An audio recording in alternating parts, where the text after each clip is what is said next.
Welcome to the Overlady Reads, the show where me, the Overlord, have a wife, the Overlady, and she reads.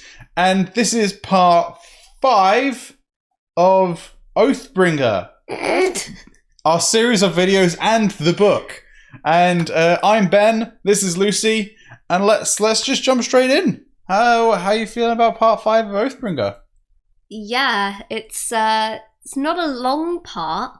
It's not, but it's a big one. But it's a big old jumble of what is going on here. Yeah. And it's great. It's great. Also, this show we're recapping the events of Oathbringer. I'm sure you've watched parts 1 to 4 already. If you've not, go watch them below. This is coming out real close to Rhythm of War. So, yeah, this is like 3 weeks to go. I don't know. I've already read it. That is a lie. She's a big liar. I'm not. Cool. So let's jump straight into it. Cool. So it starts off with a flashback. Dalinar is on the boat. Yes. Yep. I know a boat. And he gets word that the caravan's about to leave to make its way to the Shattered Plains. Mm-hmm. Obviously without him. Yep. Which was the plan. Yeah, we know he's not going to the Shattered Plains. Yeah. So then he leaves to do his mission. Yeah. I'm just going to call it a mission. Okay. So he's travelling across the place that he's at. Yeah. It's very scientific here. Mm-hmm. And he's like hacking his way through a forest. Okay, so he gets off the boat and he travels to a place where there's a forest, yes? Yeah. I can't remember place names. That's fine. You just have to pretend that you know what's going on here. That's fine. I'm trying to remind people. People know he's on his way somewhere. Yeah, he's doing his own little thing. Yeah. So he's hacking his way across the forest and he starts to see like visions. Okay. Like he sees himself like fighting the Parshendi. Yeah. He sees himself like in all of the battles that he's done. He sees himself killing the people of the Rift. Excellent. Hears Evie's voice and he's like, well, this is just a big old mess, isn't it? Yeah. And then he comes across the Night Watcher. Yes. Because that's where he's at. Yeah, he's gone to find the Night Watcher to have his boon. Yes. And she finds him and she's like, what would you like your boon to be? Yeah. And he's like, I just want forgiveness. And she's like, does not compute. Yep. I'll give you money, I'll give you fame, I'll give you riches. Like, what do you want? One of the above. Yeah. And he's like, I just want forgiveness. And like she's really confused and she can't work out what he's trying to ask for. Yeah. So then somebody else appears. Oh. And Dalinar works out that it's Cultivation herself. Yeah. She has arrived and she's like, don't mind my daughter. She's still learning. Yeah. She's an apprentice. Yeah. I sometimes come out to do these things when I think it is deserving. Yeah. And she offers him what she refers to as a pruning. Yes. So she says that she will temporarily take away his memories of Evie. Yeah. So that he can achieve the objectives that he's supposed to achieve. Yeah. But she does like tell him, yo, it is going to be temporary. And you're going to forget everything. Yeah. And he's like, yep, do it. Don't care. Whatever needs to be done. Yeah. So she takes away she blocks his memories of Evie. Yeah. So the next morning he crawls out of the woods and he can't remember where he is or what he had gone to do. Because obviously he's forgotten all of that. But he knows that his wife was assassinated because that's what he remembers now. Yeah. And he remembers the lie instead of the truth. Yeah. But he doesn't remember her name. He doesn't remember any information. He just knows that at some point he was married. She was assassinated. Yeah. He goes up to his men and he orders his men to prepare to travel to the Shattered Plains. Yeah. And he asks when they get to the port area, he asks one of the sailors to find him a copy of The Way of Kings. Yeah. And yeah, that's the first flashback. That's the first flashback of Part 5. So speaking of Dalinar's men, did any of them stand out to you? No. No? No. Not even the one that was called Felt. And when Dalinar asked him about how he knows about the Night Watcher, because Felt is guiding him to the Night Watcher, he's like, how do you know? And Felt's just like, I've been lots of places that no one's been to before. Or like, I'm really good at exploring. I wasn't paying attention. Were you not paying attention? It is Felt herald. No, Felt is not a herald. Felt is the head spy for the House Venture, and is one of the... Well, he's not really a main character. He's like a side character in Mistborn. He's like Elend and Strathventure's like top spy dude. Oh. He's like the spy master of the house. Oh, okay. Yeah. I wouldn't have picked up on that. It's been too long since I last That's read fair. Mistborn. I mean, he is just straight up called Felt. Like he doesn't hide who he is. He's like, oh yeah, I'm from somewhere very distant. Oh. Yeah.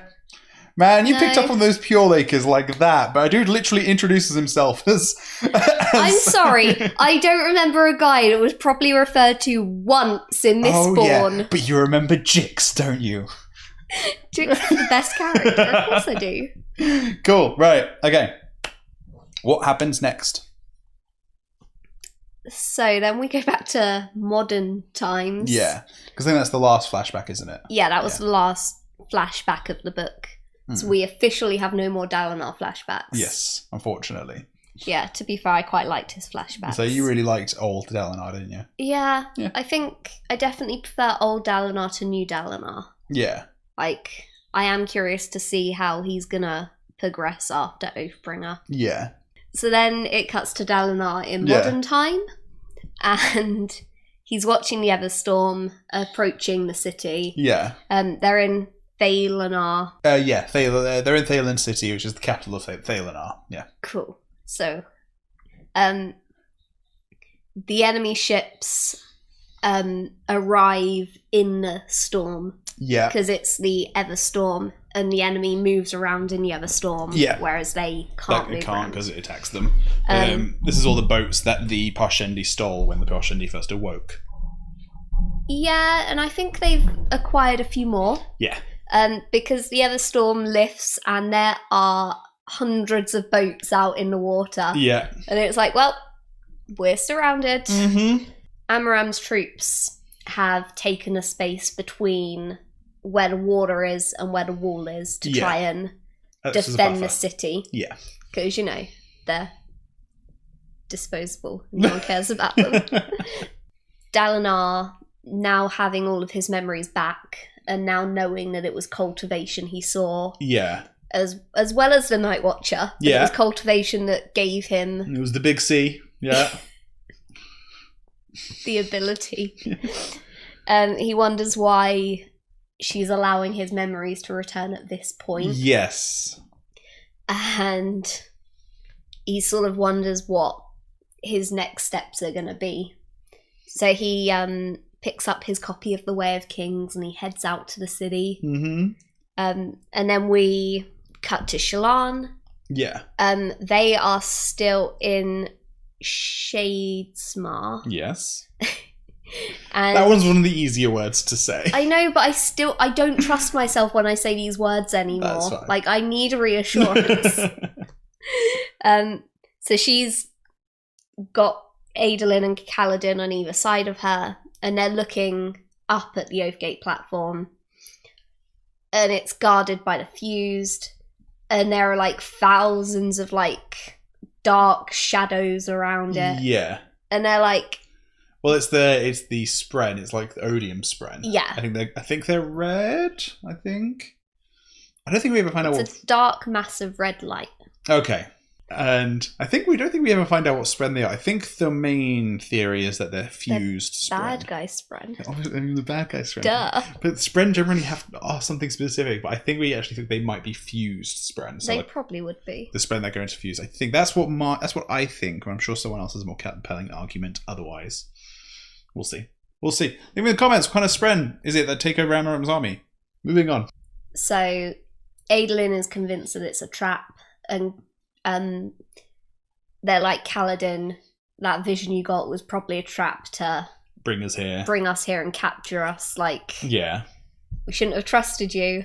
And he is quite adamant that no, Dalinar is in danger. I need to get to him. We need to get through this. Yeah. And Shalon's just sort of looking at the platform, and she's like, how? We can't get past thousands of spren. Like literally thousands.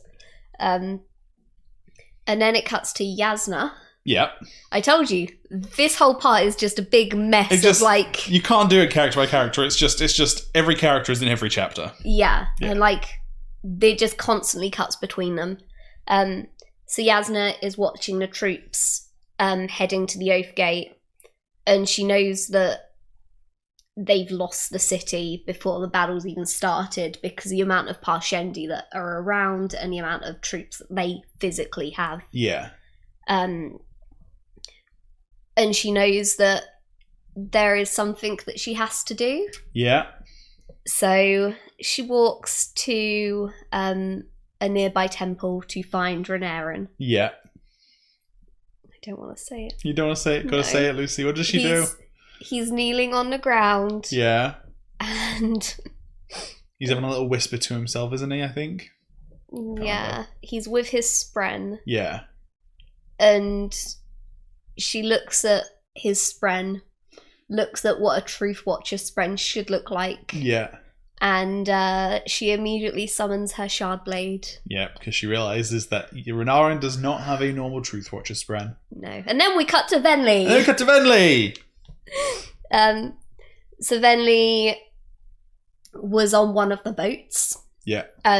She goes onto the shore, and one of the fused hands her a sword, and he's like, take this just in case. Yeah. And she's like, I have no idea how to use this. Venli's never been in a fight before. Nope. And she is like, but I'm only here to interpret. I'm not here to fight. And he's like, yep, you need it for self-defense. And she's like, okay, cool. She's talking to a group of listeners who are reluctant to attack their home. When they were in a Lefkar, the listeners that joined them were Lefkar listeners. Yes. And they just naturally are a more aggressive type. Because Alephians are very war-hungry, fighty people. Yeah, the Alethi, they're. Whereas the Thaylen people that they're currently trying to convince to fight with them are a peaceful, kind of like, more bureaucratic type people. Yeah. So they're a bit like, they're merchants and, craftsmen. Yeah, and they're like, but we liked living here. The people here were nice to us. We don't really want to attack them. So she's obviously trying to talk them into fighting because they're happy to be free. Yeah. They're not happy to be trained as warriors. And the Fused are having none of it. The Fused are quite adamant that you will fight. Yeah. That is it. Yeah.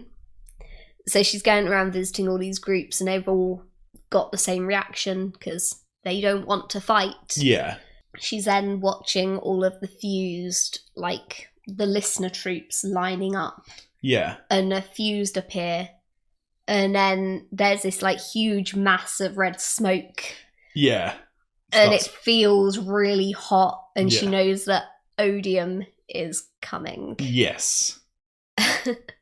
And he manifests as a Parshman. Yeah. With like gold and white marbled skin. Yes. And that's the line as well where it says like, Odium has come to personally supervise this battle. And it's like, all the good stuff. It's a good moment. And then we cut to Teft. Yep. Teft is back in... Urithiru. Because they went to go and tell the other members of Bridge 4 what was discovered about them being the invaders. And then when they got there, they discovered Bridge 4 had been... attacked, and the majority were dead, with a couple of like very injured members. Yeah. He's running down the corridor. He's trying to find a place to hide because he's so overwhelmed with the guilt Yeah. of being the reason that Bridge 4 fell. Yes. Because whoever attacked them was wearing his coat that he had sold at the beginning of the book. Yes, to get drunk money. Yeah. Yeah. And his spren appears, and he pushes past her, and he continues running. And then he walks out onto a balcony, and the listeners all come through the gate. Yes. And start, flooding. Yeah, and they're on Urithiru, and they're under attack. Yeah. Yeah. So then we cut to Navani. Yeah. Navani goes to find Fen on the city wall, and she is reassuring Fen that they're gonna help protect the city, and that Amaram's troops will help to keep the guys on the ships at bay. Yeah. And then one of the big stone monsters rises from the ground. And it's like, oh no. It's like, well, this is going to be fun. Yeah. So Venli also sees this. Yeah. And we find out that it's the souls of the Thunder class. Yes. And they're melding into the ground. Yeah. And then a second one rises. Yeah. So then she, because she can see into the cognitive realm. Yeah. She sees another, army waiting. Yes. And all of the fused around her start bowing to Odium. Yeah. So Venli also does it because she doesn't want to be the odd one out. Yeah. So then one of the fused starts to express doubt to Odium. Yeah. And Odium's like, oh no, don't worry. We've just come here to watch. This isn't our army. This is. And then the red spren that have been waiting in Shadesmar all come up into the physical realm. Yeah. And the thrill begins. So then we cut to Kaladin, who watches as the red army, mass thing, leaves Shadesmar. And he's like, well, that doesn't seem like it's going to be a good thing. Yeah. And then all that's left guarding the Oathgate is 6 of the fused. Yeah. And he's like, well, at least we can take that on. Yeah, yeah. And then we cut back to Venli, who watches as the red fuse that have, the red spren that have just come through start to enter Amaram's army. Yeah. And that all of his army, their eyes start glowing red. Yeah. And Odium tells them to exact revenge on Dalinar. Yeah. And the army turns around and heads towards Thaylen City. Yeah. So they're bonded with the Thrill. Yeah, well, the Thrill's kind of the big cloud that kind of starts to sweep over everything, yeah. And they are off to kill Dalinar for revenge for killing Sadius. Yeah.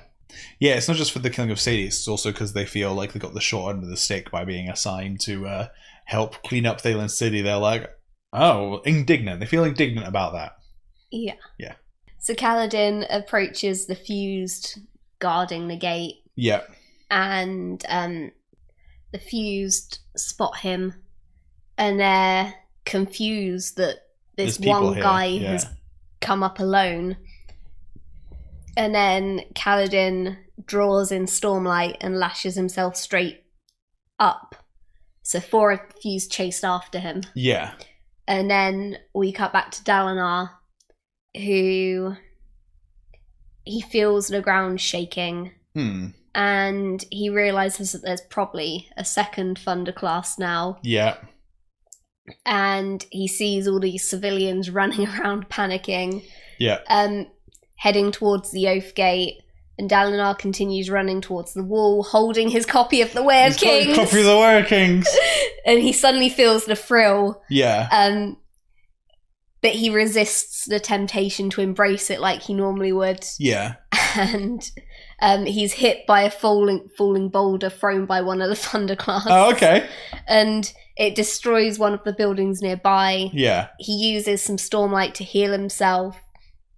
And the Thunder class are furiously attacking the Thaylenar Gem Reserve. Like the big bank. Oh, yes, one of the Thunderclass is attacking the gem reserve, yeah. Yeah, he's confused because he's like, mate, the battle's over that way. Yeah, like what are you doing? What do you want the money for? Yeah. So he asks the Stormfather, but the Stormfather is like, mate, I don't know. Yeah. So 2 of the fused, being led by a yellow spren, Yeah. are heading over to a palanquin, yeah. and they take something from the person inside. Yeah. And Dalinar is confused as to why they're going after the gemstone. Hey, Lucy, who's in the palanquin? It's Risen, obviously. Yeah.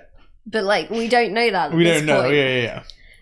No, you do, because you know that she's the one that's got the King's Drop. Yeah, but we don't know that for sure that it's her in the palanquin. Yes. Because, you know, there's no Larkin flying around. Where is my Larkin, by the way? Remember you kept saying you wanted Chiri to turn up and save someone at the last minute by, like, sucking investiture out of someone. Yeah. Kind of does. Yeah. But, like, where is he in this battle? Like, I need more Chiri. And he's about to sort of, like, go and investigate when he notices that there's figures with glowing red eyes on the battlefield. And it's not Parshmen, it's Sadius's troops. Yeah. Such a good moment. I have to say, for the entirety of Part 5, I was messaging Ben like every 10 minutes just with the words, I don't like this. Because up until the turning point, it's just bad thing after bad thing after bad thing. And nothing like, going, everything that could go horribly for them goes horribly for them. And even the things that you didn't even realise could go horribly for them go even worse than you could have possibly thought could go for them. And even the things that you're like, oh, that's not going to be good. They get worse. They get worse. Such a good part. It's such a good part. I love Part 5. Yeah. So then we cut to Jasna. Yeah. Jasna creeps through the temple with her shard blade in hand. Yeah. And Renarin Spren spots her and starts panicking. Yeah. And it disappears inside of Renarin. Yeah. She and Ivory have realised that Gliss is corrupted, but has somehow been able to bond to a human. Anyway, yeah. And Jasna hears Renarin whispering about seeing something bad happening to Dalinar. Yeah. And that's where we leave them. I don't like the fact that we keep leaving them. Yeah. I can't have my boy Renarin dying. No. Love Renarin. I need more Renarin, by the way. Renarin's a good lad. He's going to get his own book eventually. Yeah, in like 9 books' time. Yeah, it's going to be a while. It could be as soon as 3, which is like, 15 years? You're fine. I need Renarin before that, though. Yeah. So then we cut to Shalon, who, in order to help the fighting, it's been decided that obviously Kaladin's going to do his thing in the sky because Kaladin's Kaladin. Kaladin's Kaladin, he does his thing in the sky, yeah. Adolin is going to try and distract the last couple of thews that didn't fly after Dalinar. Oh my god. They're not even in the same suit together. Adolin is going to try and attack the last couple of thews that didn't go after Kaladin. Yes. And he is going to be accompanied by a lot of illusions that Shalon has created in order to draw both of the fused away. Yeah. And whilst that's all happening, Shalon is going to creep up onto the Oathgate and try and convince it to work for her. Yeah. Good luck with that, Shalon. Yeah.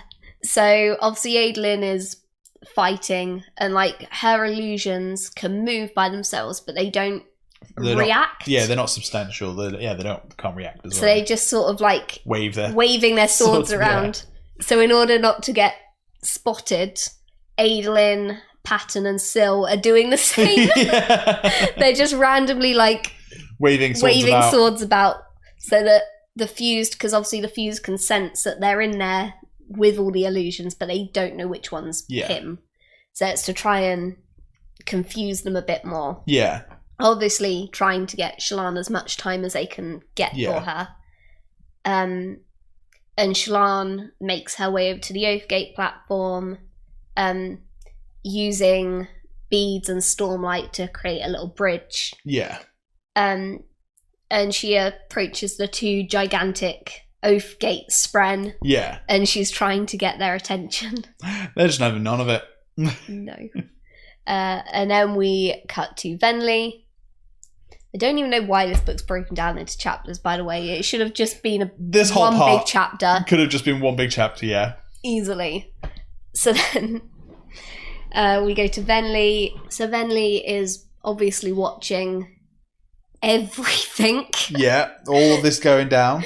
There's so much to watch. And there's a couple of ancient singers that have found bodies and are now inhabiting them. Yeah. One of the Thunderclast drops a couple of fused off. Yeah. Who slide along some rocks. And they're carrying this gigantic gemstone. And Odium tells Venli that it was a last minute precaution that he added to his plan. Yeah. He's decided that not only is he going to win the city, he's going to win his freedom. Yep. Interesting. Yeah. And he orders her to accompany him because he's going to need her to translate some stuff. Yeah. And they're accompanied by some dark spirits. Yeah. So at this point, I thought that maybe you know how Ruin was imprisoned by preservation. Yeah. I thought maybe Odium has been imprisoned by honor. Well, yeah. I'm thinking more by cultivation, because cultivation is the only one of them still alive. So it's you kind of like that. Yeah. I think it's a little bit different. Well, I think preservation was holding Ruin not physically, but preservation was mentally. Preservation was holding him. Yeah. What Honor did is imprisoned Odium by his word. Yeah. Because he's a bondsmith. Well, I mean, Honor's the ultimate bondsmith. Yeah. And so he is when you swear something to Honor, the shard, you are forced to abide by that by his power. And so whilst Honor is dead, his power is still there and still continues to keep Odium. Yeah. I think cultivation definitely had a role in it in some way. What role she had, we don't know yet. Yeah. Yeah. But I assume that he was imprisoned in the gemstone somehow. Oh, okay, fair enough. Yeah. I don't know, the whole needing it to win his freedom. Yeah. I figured it must be significant somehow. Oh, okay, fair enough. So I thought maybe it was a type of prison, Ruin's prison. He was anchored to it or something like that. Yeah. Yeah. Okay.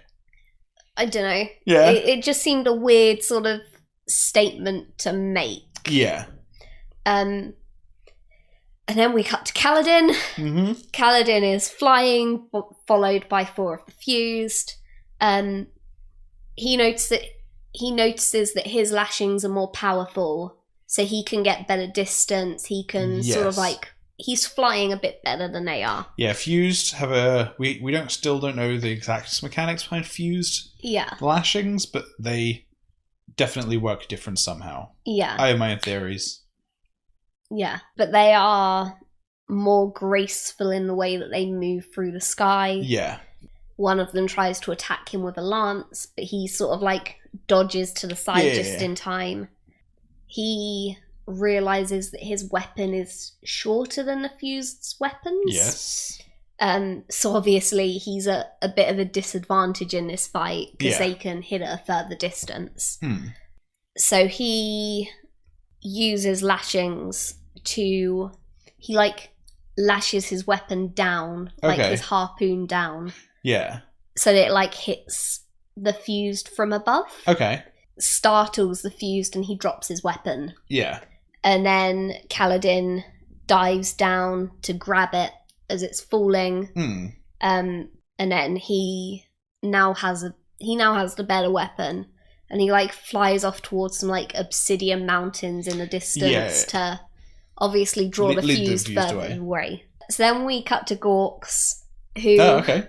Yeah, I know. He's on his ship. Yeah. The Azir have decided that Azir have decided that they want nothing to do with Dalinar anymore because obviously Dalinar is corrupted by Odium. Yeah. Which is why everything has fallen apart. Yeah. So they and their like men are sailing back to Azir, and he's talking to his advisors, and then one of the guards that guard Lift, because Lift likes to run is away. Unpredictable. Yeah.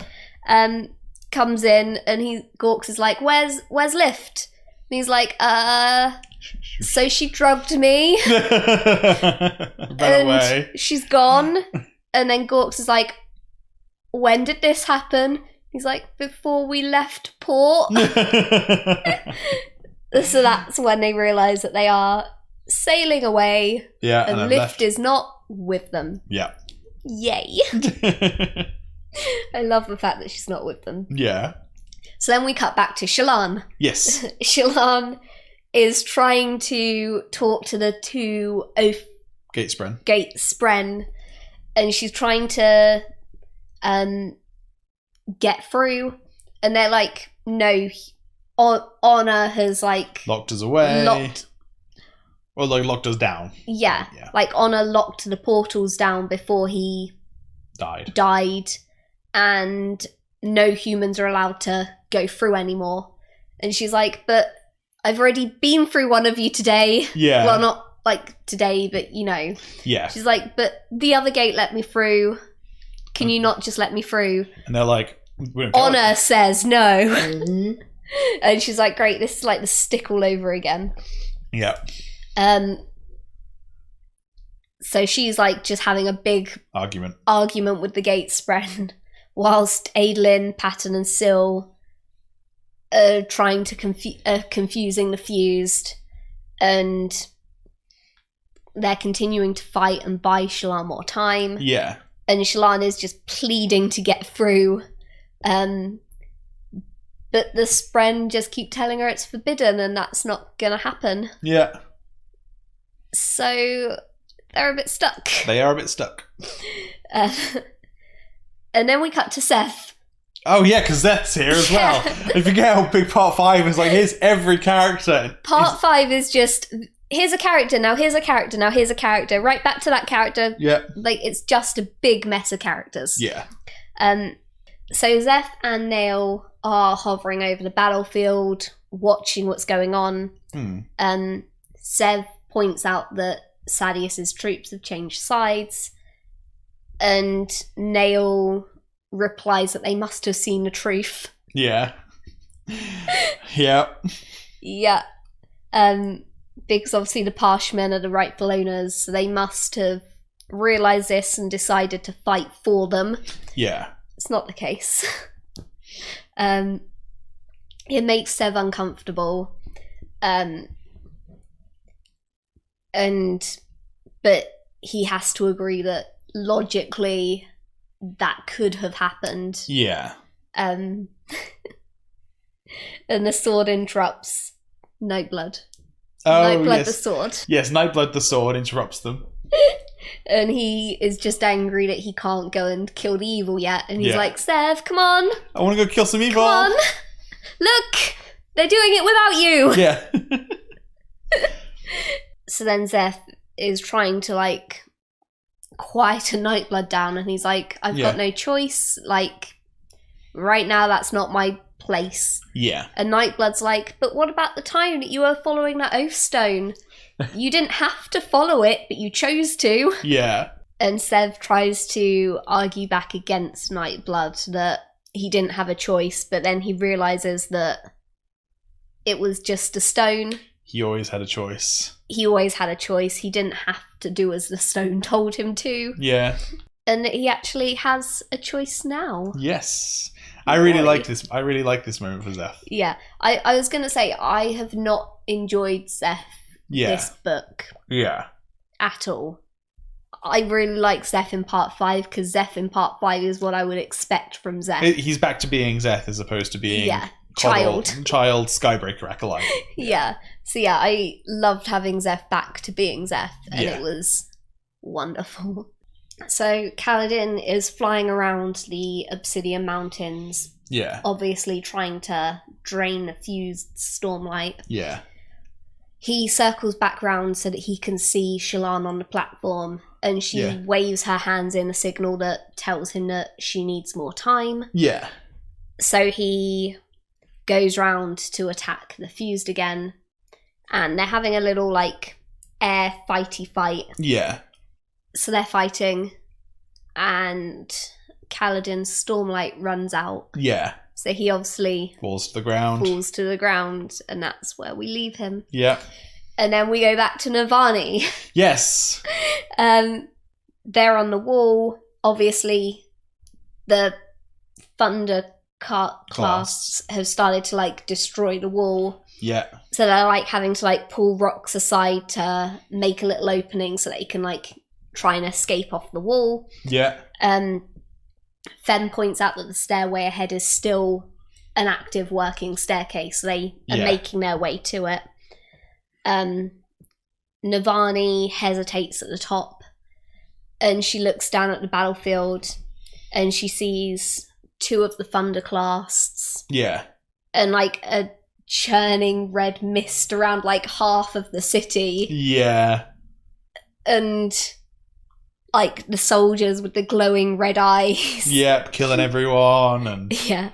And then she realises that Amaram is stood with Odium's troops and that he has changed sides. Yep. And then Navani notices Dalinar. Yeah. Who is making his way through a hole in the city wall. Yeah, across out the battlefield. Towards all of the troops. Yeah. By himself, holding his book. Holding his book! I'm going to go get my book so I can hold my book as we talk about. I'm going to go hold my book. Okay. Holding his book! Holding his book! Holding his book!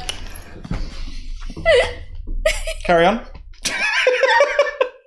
Sorry, you only hold the book for Dalinar's chapters. Oh, only for Dalinar's chapters. Only for Dalinar's chapters. You're in luck. You said Dalinar. It's a Dalinar. The Dalinar bit. What does Dalinar do with his book, Lucy? So Dalinar, with his book, is watching Amaram's army enter the city.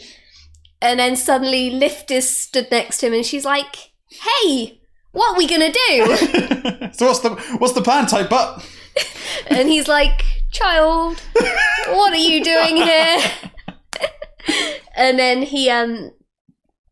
he tasks her with trying to steal back the big gem that he saw the Parshman stealing earlier. Yeah. And he warns her that the fused appear to have similar powers to her, so be careful. Got some slippery fused as well. Yeah.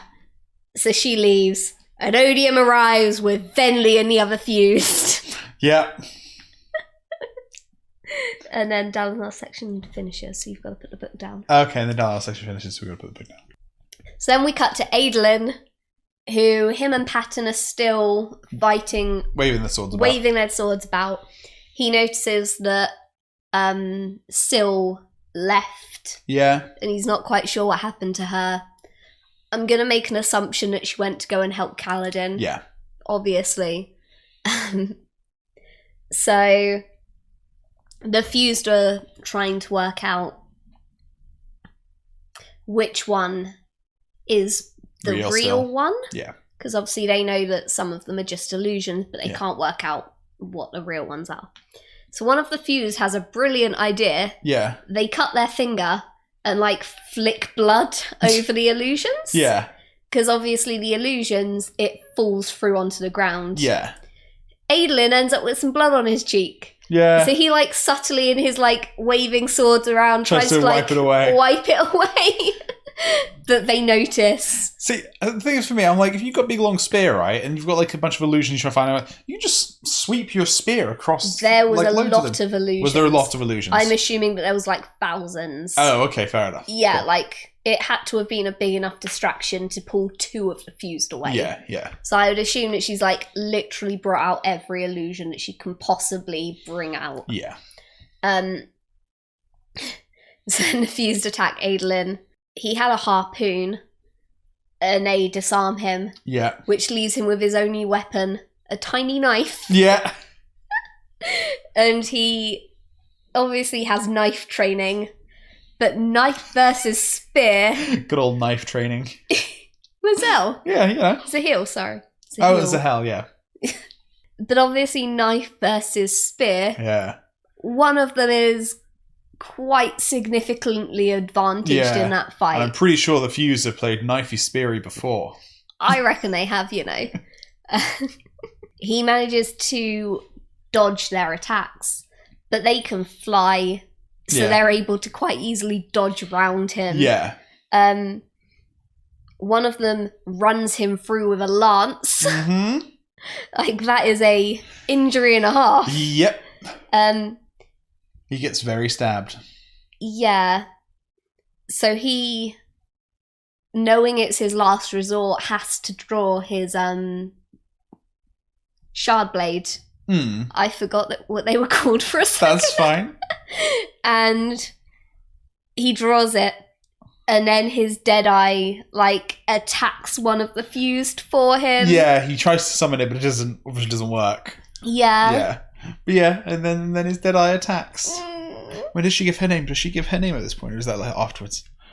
I can't remember if she's given it or not. She gives it in Oathbringer, she definitely wants I know she does. Oh, okay. I have a feeling it was like just before they went into the battle. Oh, okay. Because he then names her Maya. Yeah, well, she's called Maya. He hears her name. Well, no. She says a word. Yeah, Maya Larin. Yeah. Yeah. Which I assume was like her previous owner. Oh, okay. I assume that she sort of like got memories back of her previous owner. Yeah. And like, you know when like you're trying to recognize someone, so you say their name. Oh, and you thought I that she assumed thought it was that. You thought she was thinking Adolin might have been her previous radiant. Well, no, I think she was asking after him, like, where is he, sort of thing. Okay. And Adolin's like, oh, that's a name, I'm just going to call you that. Oh, man, that's going to be real awkward if, like, when Maya eventually wakes up, because let's be fair, that's going to happen. That's going to be real awkward. So. If she's like, no, Maya's not my name. Yeah. I was asking if you were Maya. Yeah, but, like, I could see that definitely being a thing. Yeah. So, yeah, she attacks for him. Yeah. And then he sort of, like, hobbles over to Shalon. Yeah. Bleeding heavily, which is always where I like to leave him. Yeah. Are we leaving him now, are we? Yeah, we're leaving him now. Yeah. But luckily, we're going to Shalon, who is still trying to convince the Oathgate to open for her. Yep. And she is trying everything. She's tried using disguises. They think that she is Honor. Yeah. She's then attacked by one of the fused, and she just about manages to dodge. And when he sweeps back round, she somehow manages to bring a wall from the physical realm into the cognitive. Into Shadesmar to like defend herself with. Yes, this one's really interesting because unlike other times where she pushes a bead and the other beads become, this time she fully manifests the wall that she's from the bead. Yeah. Yeah. Adolin arrives bleeding heavily. Yeah.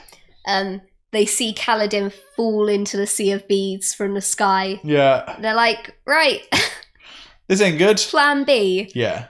So her and Adolin jump down into the beads. She, using her ability, sort of like creates like a tunnel underneath the beads. Yeah. And that's where we leave her. Yeah. We get some lift. That's some lift. So Lift is sliding through the army. Yeah. She's easily dodging all of the attacks. They're trying to grab her. Yeah. She's easily getting past them. She's sliding around on her knees because that's how she does it. She does. Yeah. And then she finds the fuse that has the ruby. Yeah. And the fuse just sort of like looks at Lift and like laughs at her. Yeah. And then like gracefully like takes off. Yeah. So then Lift follows. How are you feeling about the fused and their powers? How are you thinking they work? I assume that they're on a similar Thane to the Knights Radiant. the Knights Radiant. I think that obviously the Knights Radiant came here with these weird powers. Yeah. Well, that's what they destroyed their old world with.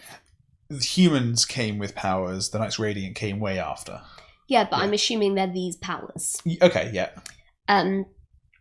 I assume that the Parshendi, after observing them, found ways to replicate it. Okay. Because obviously the only way to fight people with strange powers is to have your own strange powers. Yeah. Okay. So I assume that this is sort of like their use of it, if that makes sense. Yeah. Because obviously it's not Stormlight, it's Void Light. Void Light. Yeah. So I assume that they somehow... Because obviously Odium came to join them. Yeah. I assume that Odium, like, gave them these abilities. That's how I feel about it as well, yeah. Yeah, because obviously Odium is the one that gave it to the humans to destroy their last planet. So when they came here, I assume that he also gave it to the people on the planet so they could fight back. Okay. Cool. So you could just sort of like sit back and watch quite happily. Yeah. But obviously it's not the same because it's powered differently and therefore it acts slightly differently. Yes. So I think the powers are similar, but they're not exactly the same. I was going to say, because it seems to me very clear that as well the fused only get one power, whilst the Radiants get two. Well, I don't know that yet. But we don't know that yet. But to me, it seems very clear, like, because obviously you only ever see the flying fused use gravitation. You only ever see the slippery ones using adhesion. To be fair, this is like the first real scene that you see. The different types, yeah. Then you've got this one type of fuse which grow their carapace into different shapes, and I have no idea whether they're transformation, whether they're regrowth, whether they're... Well, we don't know yet, do we just don't know. So then we cut to Zeth. Yeah. Who is still with Nail in the sky, just watching the happenings. Yeah. Niall says that the Skybreakers are going to swear to the Dawn Singers. Yeah. Because Rochelle was their home first. So they should submit to their rule of law as opposed to the humans' rule of law. Yeah. Seth doesn't like the idea of that. And he doesn't trust that judgment. Yeah. So he asks if he can follow a person instead of a law when he swears the third ideal. Yeah. And Nail cautions about it. Yeah. He says that men have caused pain before, so he should be careful if he's going to choose one to follow. And then Sev looks down and sees Dalinar.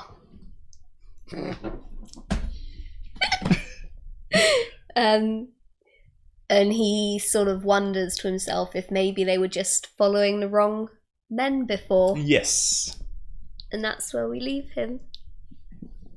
Looking at Dalinar. So then we cut to Kaladin, who falls down into the beads, and he's struggling to swim. Yeah. Because you can't really swim in the beads. Yeah. He's pulled under, and Syl grabs him to pull him up to the bank. And Adolin and Shalon are there, because they've made their way through the beads to where he is. Yeah. Kaladin tries to heal Adolin's wounds. That's not how that works. Oh, no, because he's a surgeon, yes. Adolin is realised that his wounds are not good. Yeah. So he just asks for Kaladin's knife so he can finish himself off. Yeah. Of course. They're out of Stormlight. Yeah. And Cecile is like, look, Kaladin, say the words. Yeah, you gotta say the words, Kaladin. You gotta say the words. Say the words. But then we go to Dalinar! Cut to Dalinar! Yeah. What does Dalinar do?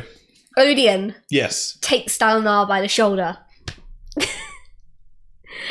Dalinar senses his immense power. And knows that it would be hopeless to fight him. Yeah. But he remembers Honor's advice, and he asks for a test of champions. Good old Dalinar. And then we move to Lift. Oh my god, and then we leave Dalinar. Oh my god. Yeah, that's why we put the books down. Oh, yeah, okay. So Lift is trying to follow the Slippery fused. Yeah. But she's much more graceful than Lift. So Lift is like struggling along on her knees whilst the other one is like ice skating across the ground. And she tries to copy. She tries to like stand up and like do it. But she's thrown to the ground by one of the thunderclasts. Yeah. And the monster like slams his fist down and it kills a few of the soldiers and it crushes Lift. Yeah. She manages to heal. She draws Windlin as a rod. The thunderclast is about to attack again. Yeah. But a spear of light slices through the creature. Yeah. And it evaporates. And Zeth is standing there holding Nightblood. Yeah. And he asks what her master, the Blackthorn, has asked her to do. Yeah. And he joins her. Yes. I love Zeth, Nightblood, Lift. Yes. I love this combination. It is the best combination. I really hope that we see more of that in Rhythm of War. I just want to see those three just hanging out. I just want to have a great old time together. Well, they're such different people. Yeah. I kind of worry about how that dynamic would work. Well, the thing is because Lift is Lift, and I find her Lift hilarious. Yeah, but Nightblood is... What was that? I'm worried it's going to turn into a, like, Wax and Wayne situation. I don't mind Wax and Wayne doing that together. I know you don't. Yeah. But it's sort of got that feel to it. Okay. You know? Yeah. I just want them to hang out more. I just really like the three of them together. I like them fighting together. Yeah. I think they fight well together. Yes. And I would like more fight scenes with them working as like a trio. Yeah. But maybe not so much hanging out. Yeah. Going out for dinner together, you know? Yeah, that's fair. Cool. So then we've got Navani, who is running towards Dalinar. She takes her fabrial off of her hand and she's using it as like a torch to go through the stairway. But then she's slammed against the wall by a soldier who is from Sadius's camp. Yeah. And they've already got Fen and Kamakal. Yes. It's not young one, it's dad one. Oh, is there a daddy Kamakal and a kid Kamakal? Yeah, but they've like got the same name. Okay. He's already got those two tied up, and he is excited about the reward that they're going to get for handing these over to Amaram. Yeah. And then we go to Shalash. Oh, yeah, because Shalash is there. Well, kind of. Kind of there. Let's be fair, Shalash hasn't been there for a while, you know. Shalash is being herself. Yep. So Ash is moving through the Alethi camp because obviously when they came to Thaylen City, they set up a soldier-like campground for their men so they didn't have to keep travelling back to Earth every evening, and they were just permanently there. So she's travelling through. There's a brazier. Yeah. And it's got some heralds etched into it. Yeah. So obviously she stops to deface it because can't have any pictures of her lying about anywhere. Nope. And then she gets to the right tent. And she goes into Amaram's war tent. And inside she finds Tone. Yeah. And she's like, "Hi, Tone." Yeah. And then we go to Renarin. We finally get to Renarin. Yeah. We finally get Renarin point of view. We get like a whole paragraph of Renarin. More Renarin, please. Yeah. Please. So Renarin is looking up at this like stained glass window of visions. Yeah. Because when he sees visions of the future, it's in like stained glass window panels that like appear around him. Yeah. And he sees various futures. And he sees one of Jasna striking him down with her blade. Yeah. And he sees one of Dalinar becoming Odin's champion. Yeah. And he is horrified, and he is just sitting there, like, rambling to himself, like, no, okay. Dalinar, please, Dalinar. Yeah. And that's all we get of Renarin. For now. More Renarin, please. And then we get to... Dalinar! He's got his book. He is now certain he wants a contest of champions. Yep. And Odium makes sure that that's his true desire. Yes. And Dalinar is like, yes, of course it is. Dalinar assumes that his opponent is going to be Amaram. Yeah. He is prepared to fight Amaram. Yeah. But the fact is that Amaram is not Odium's champion. Odium, The thrill rushes into Dalinar. Oh. Yes. Yeah. Did you see that coming? Did you see Dalinar being Odium's champion? Back when, when there was first the vision that he sees of Odium's champion. Yeah. Dalinar was one of my guesses back then. Yes, I believe he was. But then... He wasn't one of your high ones, though, was he? For me, it was one of the Colins. Yeah. And I was convinced that it was going to be Renarin because Renarin was corrupted. Yeah. Well, no, you first thought it was Adolin, and then you thought it was Renarin. I thought Adolin was going to be, too, good of a choice. Yeah. Because obviously Adolin is, good at fighting. I thought Adolin, at least, he would have, had a good fight with. Yeah. I thought Renarin would be a better choice because obviously Renarin is completely unprepared. Yeah. And Dalinar would then have to be fighting his son that can't fight. Yeah. And it would be even, at least with Adolin, there would be a battle. With Renarin, it would be a slaughter. Yes. And I feel like that would have been harder to have to try and read. Yes, I know what you mean. So that's why I went for Renarin. I kind of dropped it being Dalinar because I thought, no, Dalinar's too good. He'd never swap sides. Exactly. Oh boy. Yeah. I think that's the point where I put the book down and refused to read. I think there was you were texting me constantly being like, I don't like this, I don't like this. And then there was a 2-hour gap where you stopped texting me and I was like, how's it going, Lucy? And you're like, I've stopped reading because I'm upset. Yeah, I had to take a break after that. I was like, I can't. Yeah.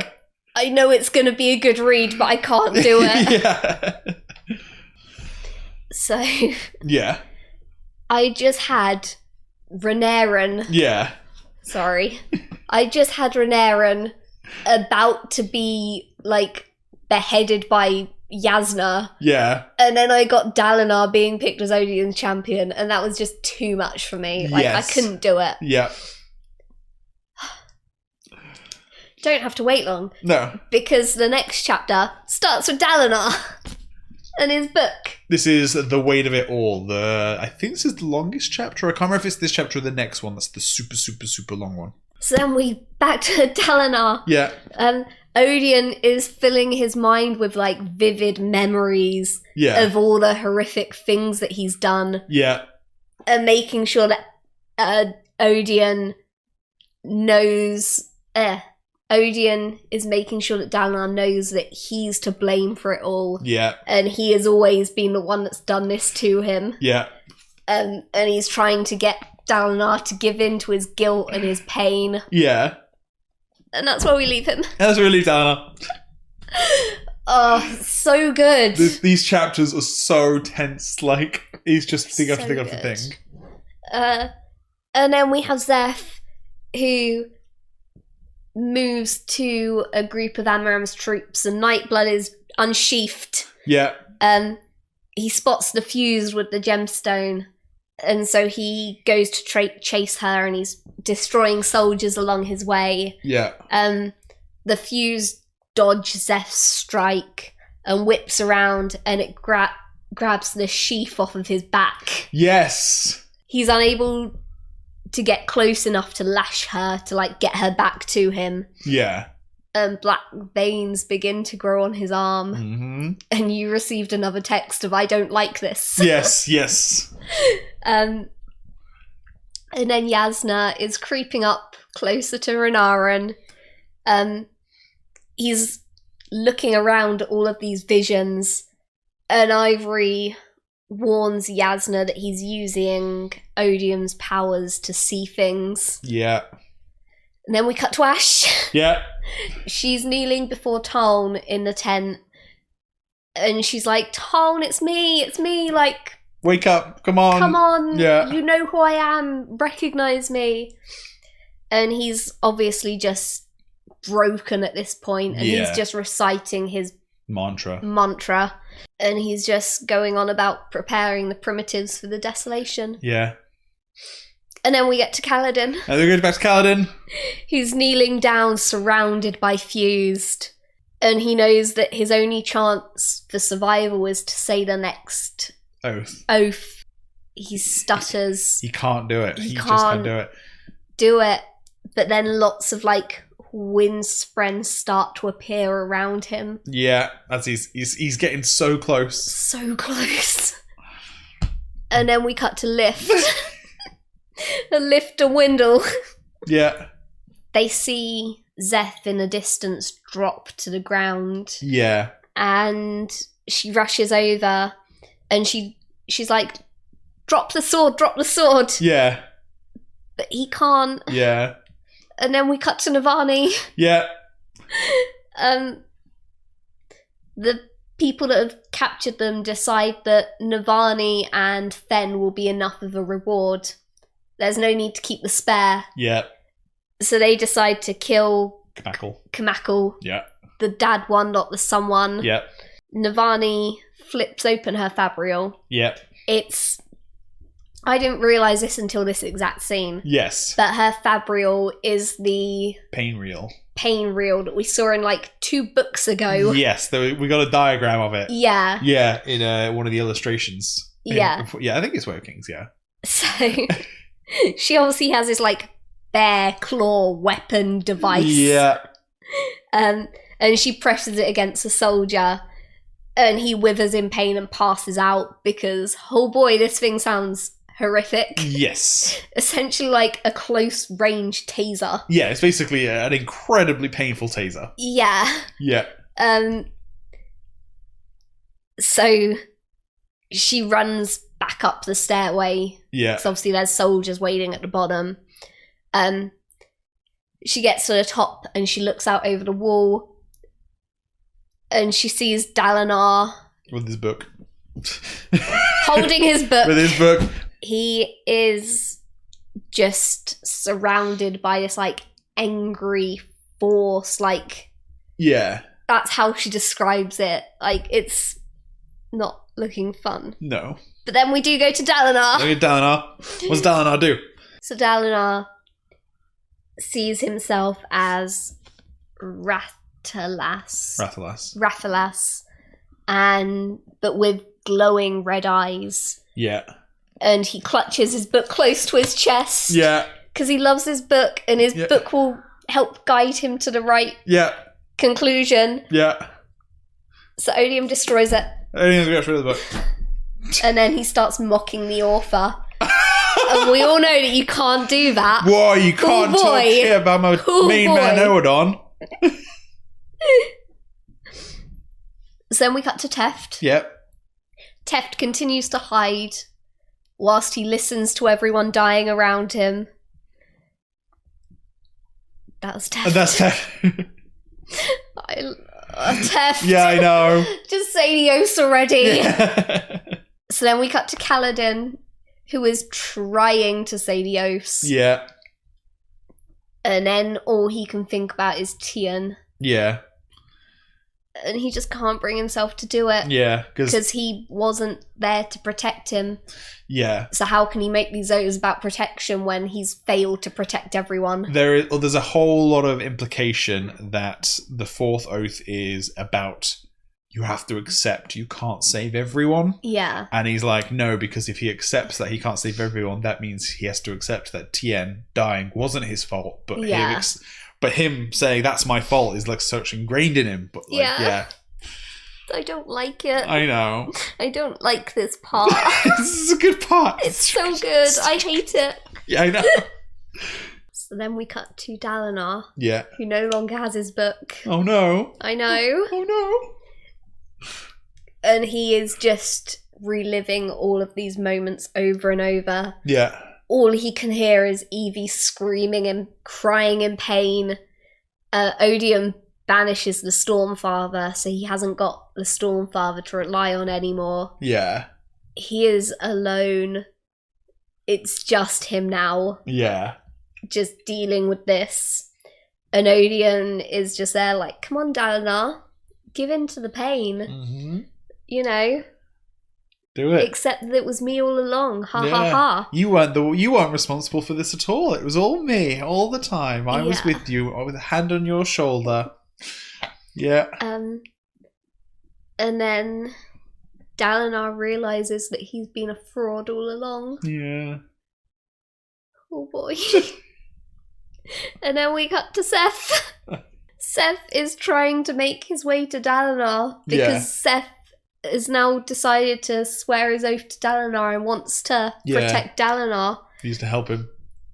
But he collapses and he's overcome by his sword. And Lift puts her hand on his head. Yeah. And she's trying to heal him as much as she can. Yeah. But obviously she's got a limited amount of Stormlight. She's not eaten for a couple of minutes. Yeah. And she realizes that she's now stuck with him. Yeah. And the black veins start creeping up her arm. Yeah. I don't like this. And then Renarin sees Dalinar fall to Odium and become his champion. I don't like this. Like, there's so much where it just keeps going down. It just keeps going. Yeah. I just need it to, like, I need a win, and I'm not getting any wins. So then we cut to Venli, and Odium, like, turns to the fused, and he's convinced that he's won at this point. Yeah. So he tells them that Dalinar is now their new leader. Yeah. And Amaram comes up to deliver the silver sheath. Yes. That Nightblood is normally kept in. One of the fused gives Amaram, they give him a smoke stone, and it's got something inside of it. Yeah. And they tell him to swallow it to get the power that he's been promised all along. Yeah. And then we cut to Kaladin. Yeah. Who can't say the words. Yeah. And he just collapses crying and still cuddles him. Yeah. Yeah. Can something just go right, please? And then we cut to Jasna, who raises her blade. And she's about to strike Renarin. And he just looks at her and he's like, yeah, I know it's coming. Just get it over with. Yeah, Renarin just accepts his fate. Yeah, he's like, I'm not even going to attempt to fight back. I know that this has to happen. Yeah. And Jasna realizes that she can't do it. Like, she can't be like that king of the past who killed all of his family to stop them fighting back against him. She realizes that she doesn't want that. So she dismisses Ivory and she just cuddles him. Yeah. And they're just cuddling. Yeah. And then Renarin realizes that if that vision of Jasna striking her down is wrong, then maybe the others are wrong. Then maybe the others are wrong as well. And then what happens, Lucy? And then Dalinar rejects Odium's offer. Yeah. He takes the pain and he accepts that it was his fault all along. Yeah. And his doing. Yeah. And he needs to take the most important step a man can take. The next one. I love this bit. I love this bit. Let's go. So then Dalinar refuses to give in to Odium. He accepts responsibility for all the atrocities. Amaram and Fuse, like, back away from him. Yeah. Because he's now surrounded by, like, loads of glory spren. Yeah. And he can feel the Stormfather again. And he says the next oath. Yeah. He takes responsibility for his crimes. Yes. But promises to always do better. Yeah. Yeah. Renarin and Jasna are then racing towards this like wall of glory spren light That's like stuff. Yeah. Dalinar hears the words unite them, and thousands of glory spren are streaming round him, and then Syl senses that something is changing. Yeah. And she tells Kaladin that maybe this time she can rescue him for a change. Yeah. I love Syl. Oh. And then Dalinar reaches with his left hand into the cognitive realm. Yeah. And his right hand into the spiritual realm. Boom. And his enemies stumble backwards. But he can hear Evie's voice and she's forgiven him. Yeah. And he brings the realms together. Yes. And he summons that perpendicularity and it is just... Yeah. And then light explodes into Shadesmar. And the attacking fused are like driven away. They're like, yeah, screw this. They're like, I'm out. And a glowing pillar appears and Syl's like, it's on his perpendicularity. Yeah. Toln asks Ash how long it's been since the last desolation. Oh, I love this bit. He recognizes Ash finally and he's like, Ash, Yeah. how long has it been? It was like 4,500 years Yeah. and he's overjoyed. Well, she tells him it's been 4,500 years, thinking that he's gonna be really Betrayed, upset that they've angry. left him for that long. Yeah. But he's really excited because he's like, we managed to keep them back for that long. Yeah. The humans had a chance to rebuild. They had a chance to evolve. Like, we can win this one. Yeah. What great gift we've given them. Yeah. And it was like, no, Ton, you're supposed to be mad at us. And then he goes to meet him. Oh, yes, and he let's go takes meet Ash with him. Yeah. And then Teft. Yeah. We swap back to Teft. Yeah. He finally says the oath. Yes. But he says it Differently to Kaladin's. Kaladin's was, I will protect those even if I hate them. Yeah. And then Teft's is, I'll protect everyone even if I hate them, even if I'm the one that I hate the most. Yeah. Yes. Yeah. I'm so excited for this This part. part It's is so good. Then Renarin and Jasna, they go running through the city and they reach some of the possessed troops. Yeah. And Jasna summons her shard blade and like takes them all out with She's it. like, easy peasy, no problem. And Renarin feels a surge in the stormlight, and then he sees a column of light stretching up into the clouds. Yeah. And then Navani is like overcome with joy. Yeah. Just watching all the glory spread around Dalinar, and all of the gemstones like scattered on the ground around Dalinar start like getting infused, lighting up with stormlight. Yeah, because they had all been in like the banks. Obviously, they hadn't been infused. Yeah, but like now he's like literally surrounded by all of this stormlight. Yeah, and Lift fights against the sword. Black veins are creeping up her arm. And then suddenly, like, all of the gemstones on the ground start lighting up. Yeah. So Zeth is able to take in Stormlight. Yeah. And feed Nightblood, so he stops feeding on them. Yeah. Yeah. So, with Nightblood satisfied with his hunger, they head towards the column of light. Yeah.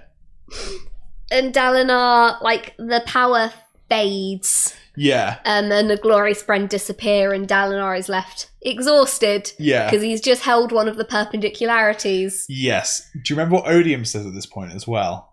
Odium like shies back and is like, no, it can't be. Yeah. We killed you. It's not I. If it was I, that'd be fine. But it's we. And we is like, Who else? You and who else? Like, it kind of throws into the thing. Is he talking about him and like his forces, or did he get help from another shard, or is he talking about like Adolnasium or Adolnasium? I don't know. I don't know how to say. No, because that one died a long time ago. Yeah, but he was involved in that. He like no, what's going on Hoyd there? did that one. I mean, Hoyd was also involved.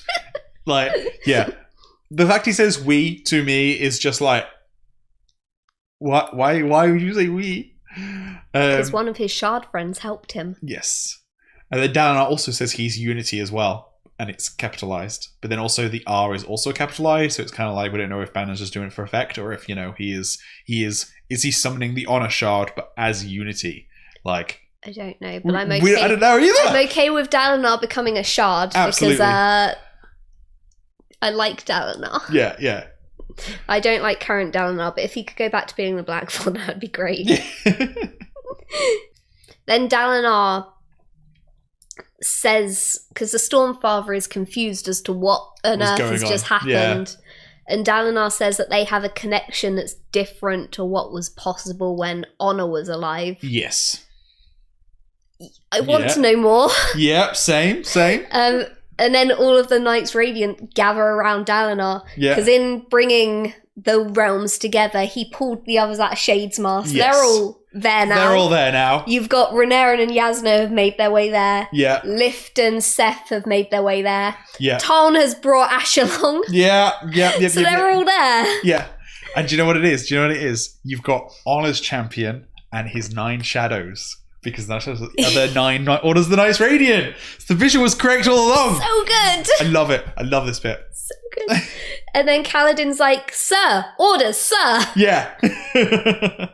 They're still completely outnumbered by the amount of troops, especially now that Amarams have swapped sides.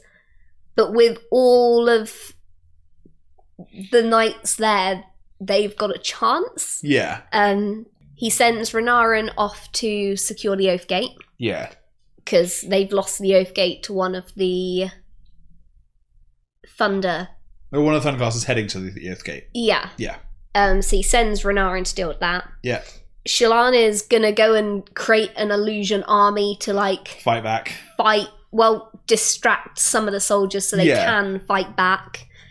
Jasna's going to go and defend the hole in the wall. Yeah. Kaladin is gonna engage Amaram, and they're gonna fight to the death. Finally gonna have Amaram versus Kaladin. Lift and Zeth are gonna carry out the orders that they were given before. Yeah, we just get the gem back. Yeah, and he walks towards the water to do his own task. Yeah. I mean, I noticed that you didn't give Tarn or Ash orders in this. So I really like this scene, but I also think this seems really dumb. Yeah. Because you've got all of the Radiants turn up, right? And then you've got all of it. Dalinar looks around and he's like, 1, 2, 3, 4. And then like he looks over at the wall and Talna and Ash are just kind of over by the wall. And he's like, 5, 6. And then he just carries and then he's like, they count. He's like, they're here, they count. But then like they just vanish. Like they literally they walk to the wall. They kind of like see what's going on, and then they're like, just, "Hey, dude!" They're like, "Hey, we're your heralds, we're your gods. Bye. We're not actually gonna fight for you. Exactly, we're not actually gonna help out or anything like that. We were just going to see what's happening, and then we're gonna peace out." I mean, surely Nail's still watching at this point. Yeah, he's up in the sky somewhere. So like, at no point is he like, "Hey, guys, good to see you again." Yeah, to be quite honest, you should have kept going a little bit longer. Yeah, actually, out of everyone, I think Nail's probably going to be the one that's least likely to be like happy to see the other heralds. I don't know. Like, it's been a long time. But they like promise to go their own ways. You know what Nail's like when it comes to like rules and stuff. He's like, no, we said we'd go different ways. We're never going to see each other again. So do you know what? He probably saw Tarn and Ash and was like, "I need to leave now." That's why he pieced out. He was like, "If they're here, I need to go." Yeah. So then what happens, Lucy? So then we cut to Kaladin. Yeah. Who flies up into the sky. Yeah. He watches Dalinar heading into the red, misty shadows. Yeah. His orders are to kind of like watch Amaram. Yeah. Because Amaram was like, right, I'm going to go and do something. Amaram's not going to like it. Yeah. Gonna need you to make sure he doesn't kill me whilst I'm doing this. Be my bodyguard. Yeah. Yeah. So Kaladin flies up into the sky. He watches Dalinar going into the mists. He sees Amaram close by, so he drops out of the sky in front of Amaram. Yeah. And Amaram is gagging. Yeah. He's like choking and On the gem, yeah. gasping, and he seems to have just swallowed something. I can't think for a second what that might possibly be. We then cut to Adolin. Who was healed by Lift. Yeah. Well, I'm sure he was healed by Lift. That's why he's okay now. he was healed by... Oh, was it Renarin? I think so. Yeah. He was healed whilst he was healed whilst Dalinar was doing his, like, counting the radiance thing. Okay. Definitely not Daenerys, right? Is that not what you were going to say? I don't know what I was going to say. You literally said Daenerys. You said Daenerys, and then you stopped. I think I was trying to combine Dalinar and Renarin. So he was healed during that kind of, like, come through Shadesmar into the real world section. And he was like, cool, well, I wasn't given a task to do. Yeah. Guess I'm not as cool as you Radiants. Yeah. Fine. Shalon comes to check on him, make sure his wound's okay. Yeah. And he's like, Shalon, go and be radiant. Yeah. I love that he, like, doesn't hold any resentment towards her for being radiant when he's not. Like, it's really, it's like, a nice relationship. Yeah. So he tells her to go and save the city. So she leaves to go and do what she needs to do. Adolin goes to find... he goes into the city and he decides that he's going to help Jasna, who's been tasked with holding the hole in the wall. Yeah. He summons his shard blade. Yeah. And he apologizes and he thanks it for helping him. Yeah. And he promises that he's always going to use it for good. Yeah. I love him talking to his blade. Yeah. Like, I want more of his friend, please. Yes. I really like Maya. I know, I like Maya too. She's so lovely. Yeah. I wish that there was more scenes of, like, him talking to her, though. In Shadesmar or in Shadesmar. Oh, okay. Like, just trying to spend time with her and stuff. Yeah, I wish there was, like... Because as I said, like, you don't really get a lot of Adolin trying to have, like, nice quality time. Yeah. Like, you don't get sad Adolin. Yeah. I would have also appreciated Adolin talking to his blade. Yes. You know? You just want more Adolin, don't you? Yeah. I want Adolin and Renarin, please. Yes. Like, more of the two. I don't mind how much the combination or, yeah. or the amount, any of that. I just want more of them. So then we cut to Zeth. So him and Lift come up with a plan to get the ruby back. And whilst they're doing that, Nightblood is reflecting on Lift's morality. Okay. Yeah, he's just sort of talking to himself. Yeah. And he starts talking about his former masters. Yeah. He starts talking about Vasha. It's like, soon. We'll give you back to Vasha soon. Soon. Ha ha ha. So then we swap back to Kaladin. Yeah. Who is with a red-eyed Amaram. And Amaram draws Oathbringer. Yeah. And his other shard blade. And Helleran's blade as well. Yeah. He's doing a... Darth Maul. Yeah. I Yeah. was about to say Darth Maul. I couldn't remember which one it was, though. That's okay. Yeah. And then he attacks Kaladin with 2 shard blades. Yep. And then we swap back to Dalinar, who steps up to confront the Frill. Yeah. And he's watching, like, visions of battles from the past. And then he enters the red mists. Yeah. Oh boy. And then we swap to Shalon, who has found a nice quiet place in the middle of the battlefield. And she's drawing her illusion shadow army. And she's still holding Padden as a shard blade just in case. And she's light weaving like every person that she's ever encountered. Yeah. She's got all of her family members. Yeah. She's got dozens of herself, you know. Yeah. She's got like the boat people. Yeah. All of the like Spren that they met in Shadesmar. Like every person that she's ever seen, she's like pulled into this battle. Yeah. Because she needs to do as many as she possibly can. And she commands them to attack. Yeah. And then she feels someone grab her left hand. Yeah. And it startles her and she looks up and Vale is like stood there holding her hand. Yes. And then Radiant grabs her right hand. Yeah. And the three of them help people. Yeah. The three of them, they've sort of like come to a inner peace. Yeah. Of working together for the greater good. Yeah. So she's not feeling as conflicted within herself anymore, and she's sort of accepting herself. Yeah. And it's a really sweet little moment. Yeah. Yeah. And then Adolin has managed to find himself a little group of troops to lead. Yeah. As he does. So they're heading through the city, heading towards Jasna's position to reinforce her, and they're interrupted by like several red-eye soldiers falling through the air. They appear to have been thrown. Oh, yes. And he looks around the corner and Jasna's just stood there. With like surrounded shapes. By like glowing silhouettes of smoke. Yeah. And he's like, well, she doesn't need my help. Yeah, he's like, I wonder if Jasna needs help. She's got this. Nope. So instead they go to aid some Thaylen soldiers who are trying to hold the square in the middle of the city. Yeah.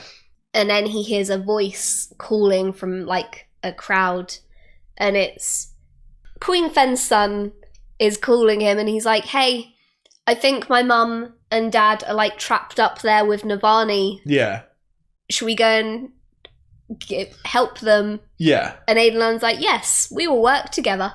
Yes. And then we cut to Jasna. This is the big chapter. Yeah, this is the big chapter. This is a big chapter. This is the big chapter. As I said, part 5 should have just been one chapter. Yeah. Like, there was no need to break it down into individual chapters. Yeah. Because it's just so all over the place. Like, it very much feels like a battle. Yeah. Because in a battle, there's no, like, sense of order. It's just a big, hectic mess. Yeah. And that's what this felt like in the best possible way. Yeah. And, like, it was just enjoyable to read. It was very, very good. When things started going right. Yes, once things started going right. It was horrific trying to read when everything was going wrong. Mm. But, like, it just felt like a battle. Yeah. So Jasna dismisses her shard blade. Jasna and Ivory are having a conversation about the 3 different realms. Yeah. And Jasna can now see Glory Spren, but she doesn't see them how they normally appear in the physical realm. She sees them as they would in the cognitive realm. Yeah. Yeah, because the realms are very close right now, because Dalinar literally punched a hole through all 3 of them. Yeah. Yeah. And she's like, well, that's the least unnerving thing I've seen today. And she can feel like an enormous amount of stormlight inside of her. And she's obviously trying to hold this hole in the wall all by herself. Yeah. And Shalon's army is just the other side of the wall fighting the soldiers. Yeah.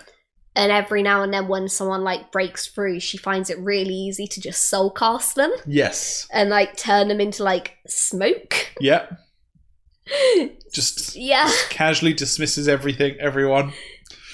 And she was saying how like it was a thing that used to take a lot of concentration and a lot of practice, and now she can just do it as if it's nothing. Nice. And she decides that she's going to try and take advantage of this feeling whilst she can. Makes sense. So she approaches the wall and she just raises her hand to it. Yeah. And then we cut to Zeth. Yeah. So Zeth and Lift are approaching the Parshman army. And Lift slips onto one of the ships. Yeah. Of course she does. Yeah. And the Parshmen don't seem to be very aggressive. Like, yeah, these are the ones that came because they had to and don't really want to fight. Yeah. So Zeth obviously takes note of that and obviously doesn't attack anyone that he doesn't need to, because these guys don't seem to want to. Yeah. And he looks up and sees that Niall is still in the sky above. Yeah. So he didn't nope out when he saw the Oh, others. so he didn't nope out. He is still there. And then he sees one of the fuse that it currently has the ruby, like, going across the ship. It escapes Lift. So Zeth chases the fused. And they're moving through the battlefield. He eventually catches up to it. And he, like, crashes into it. And they both, like, fall to the ground. And Zeth grabs the ruby. And that draws the attention of 3 more fused. Ah, nice. So Adolin and his men get up to the top of the wall and they join Navani and Queen Fen. Yeah. Adolin chooses this moment to tell Navani that Elhakar's dead. Great one, Adolin. It's alright because, like, Navani is the practical one. She's able to sort of put that aside for now. Yeah. Deal with it later. Yeah. So she's okay about it. Like, they have a little cuddle because she likes Adolin anyway. Yeah. And they begin to formulate a strategy for defending the wall, even though it's got a gigantic hole in the middle of it. Yeah. But then Jasna intervenes. Yeah. And suddenly the gigantic hole repairs itself. Yeah. And I believe she fixes it with copper. I think, she does it to, like, copper or bronze or something. Yeah. Yeah. Like... So, which is cool. I think it was bronze, actually. Yeah. Like, they now have this, like, gigantic bronze section in their wall. It's excellent. Amazing. Yeah. So, then we cut to Jasna, who is obviously soul casting this wall back together. Yeah. And she hears, like, murmurings coming from the bits of rubble. Yeah. So she keeps pressing, and then she finds the body of one of the Thaylen shard bearers underneath all the rubble. Yeah. Adolin orders Kadrolk. Yeah, Kadrolk. And some soldiers to go and retrieve the shards. Blades and plates and stuff. And to rescue the troops that are, like, stuck in fighting little pockets throughout the city. Yeah. And then Adolin summons his blade to go and take down the Thunderclass. Yeah. Yeah. And then we cut back to Kaladin. Yeah. It's been a while since we've had Kaladin. It has been. I felt like we had a lot of Kaladin in this section, but now I've realised that... It's not a huge amount. Well, it leaves him alone for quite a while, doesn't it? Yeah. So then we cut to Kaladin, who is fighting Amaram. Yeah. And Amaram in this fight is wearing shard plates, obviously. Yeah. But every now and then, like, he bursts through one of his plates with crystal. Yeah, like, it's sort of like the Parshendi carapace armor, but made of crystal. Yes. So this is the unmade Yelignar. Yeah. Who you may remember from such chapters as Aesidon and no one else, because it's only ever seen Aesidon with her. That's Elhakar's wife, right? Yes. Yeah. Yeah, this is the same unmade that possessed Elhakar's wife. Well, she did what... She also ate a gem. Yeah. She did what Amaram is now doing. Yes. But for some reason she didn't turn to crystal. She did, but they just didn't hang around long enough for her to see it. Oh, okay. Yeah. I assumed that she had, like, consumed it a while before they appeared. I can't remember. I believe it might have been just at the end when they were fighting. But it might have been a while before. She, like, bonded it. Yeah. But then she didn't. I don't think she consumed it. And then it consumed her until the very end when she starts, like, floating. Yeah. Yeah. Fair enough. Yeah. So they're fighting, And then Kaladin notices that some fused are getting a bit too close to Dalinar. Yeah. So he has to, like, retreat slightly to go and fight them. Yeah. And as he's doing so, he just misses being hit by Amaram's shard bow. Oh, yeah. Because he has a shard bow. Oh, okay. Yeah. So then we briefly cut back to Dalinar, who is now in the middle of the frill. Yeah. And he's sort of, like, trying to contemplate it and trying to understand it. Yeah. Yeah. And then we cut to Jasna, who is lingering between realms. Yeah. As she does. She's an elf caller. She can do what she wants when it comes to the realms. So she soul casts the air into steps to get to the top of the wall. Yeah. She meets with Navani and Queen Fen. She notices that Shalon is nearly out of Stormlight from crafting so many illusions.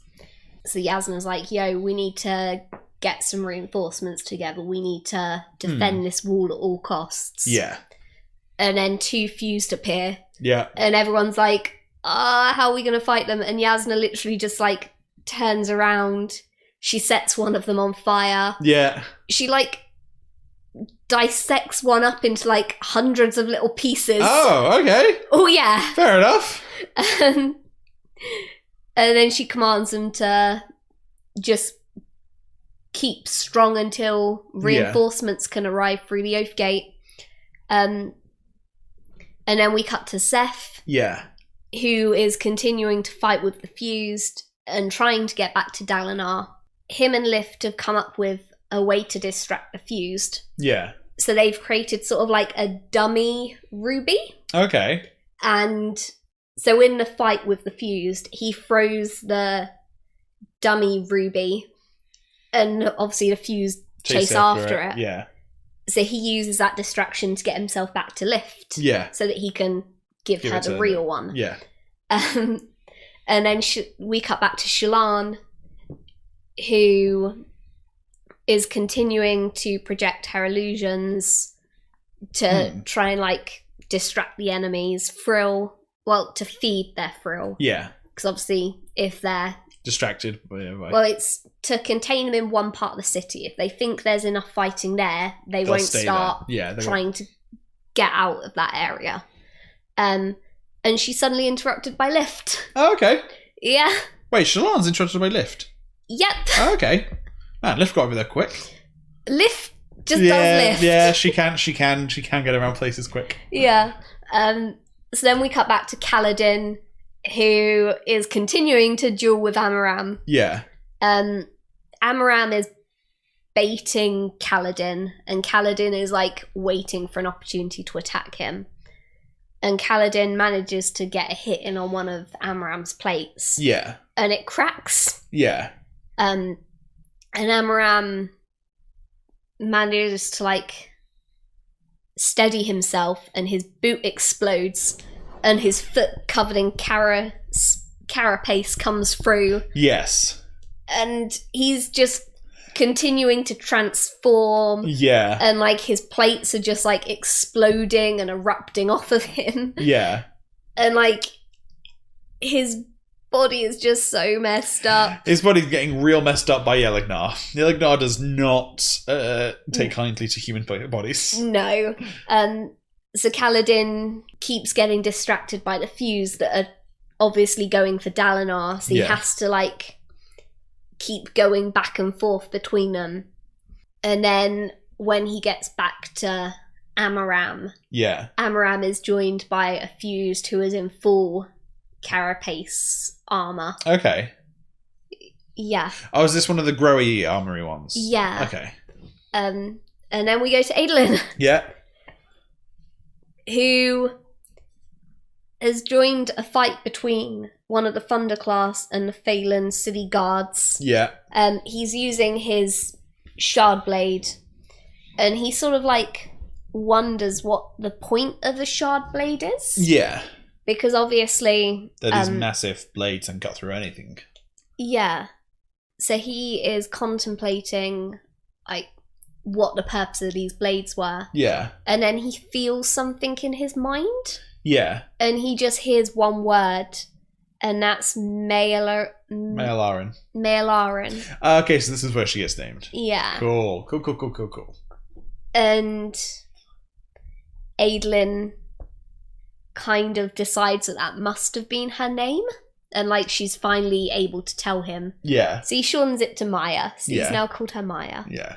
And he manages to injure the Thunderclast a few times using his blade. So then he manages to, like, hack one of its feet off. Yeah.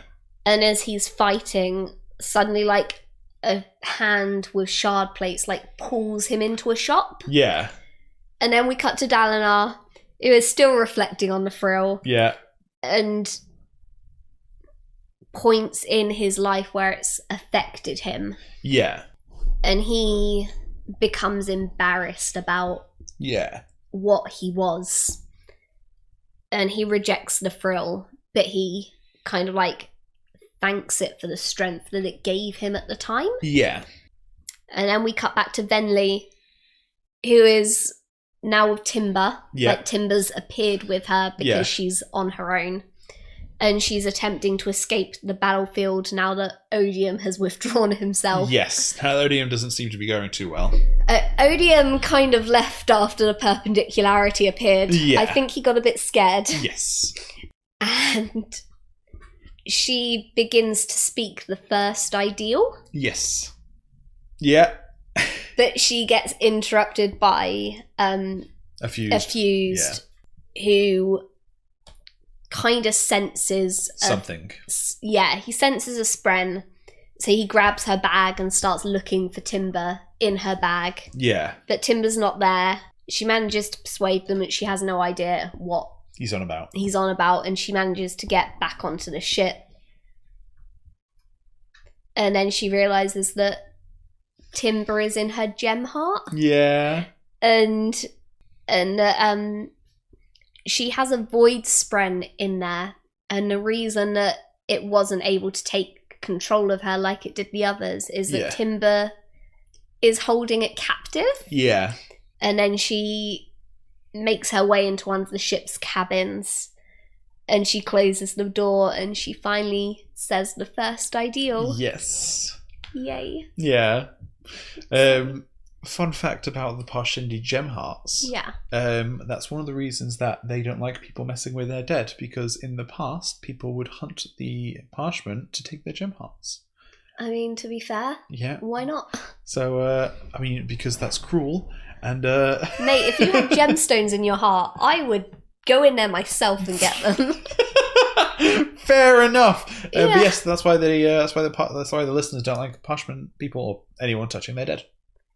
Fair enough. So Adolin obviously got pulled into the shop by a shard plate wearer. Yeah. He realizes it's one of the Thaylen shard plate wearers. Yeah.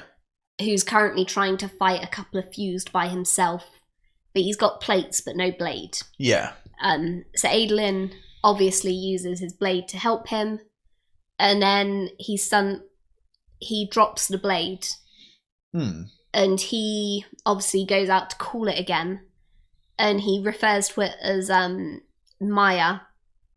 And she appears in his hand 3 seconds early. Ooh. So normally it's 10 heartbeats, but she appeared after 7. Yeah. So, like, yay. Yeah.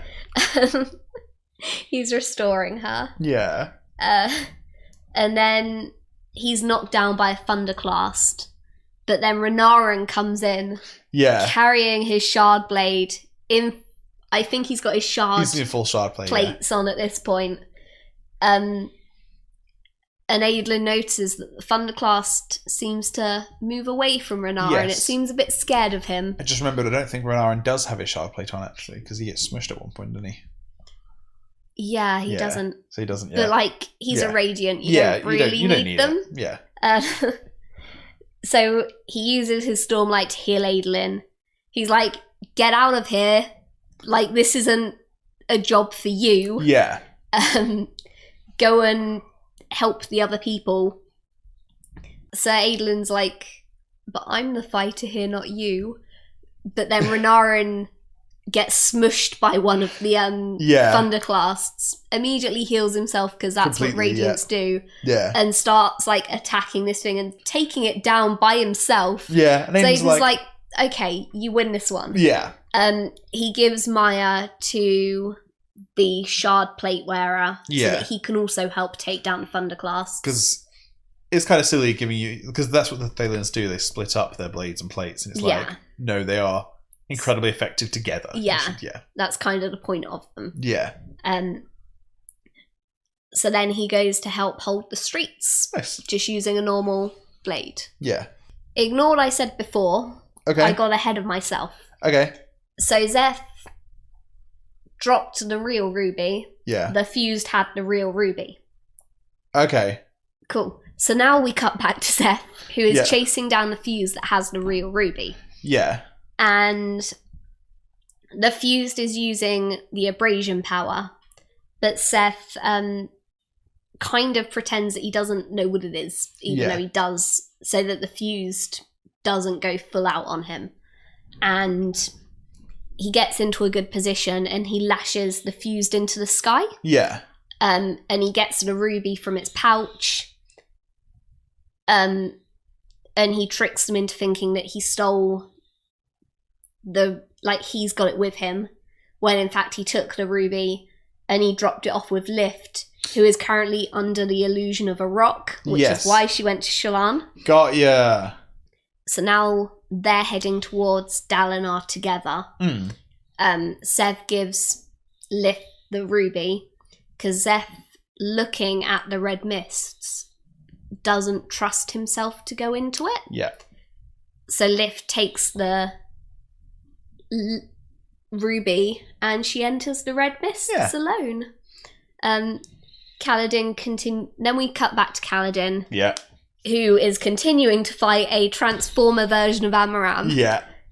And Syl changes into a shield to try and help him defend himself. Kaladin manages to disarm Amaram of one of his shard blades. Okay. But obviously he can't use it. Yeah, so it's... Amaram still has a blade and there's another fuse there. Yeah.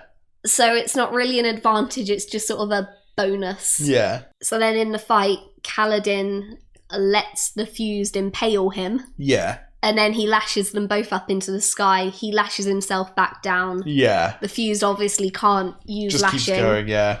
And that's a real simple tactic for a Rain to use. Yeah. It's like, oh yeah, stab me, I'll lash us, I'll be free, and then you can fall. And then you're dead. Yeah. So then he obviously goes back down to where Amaram is.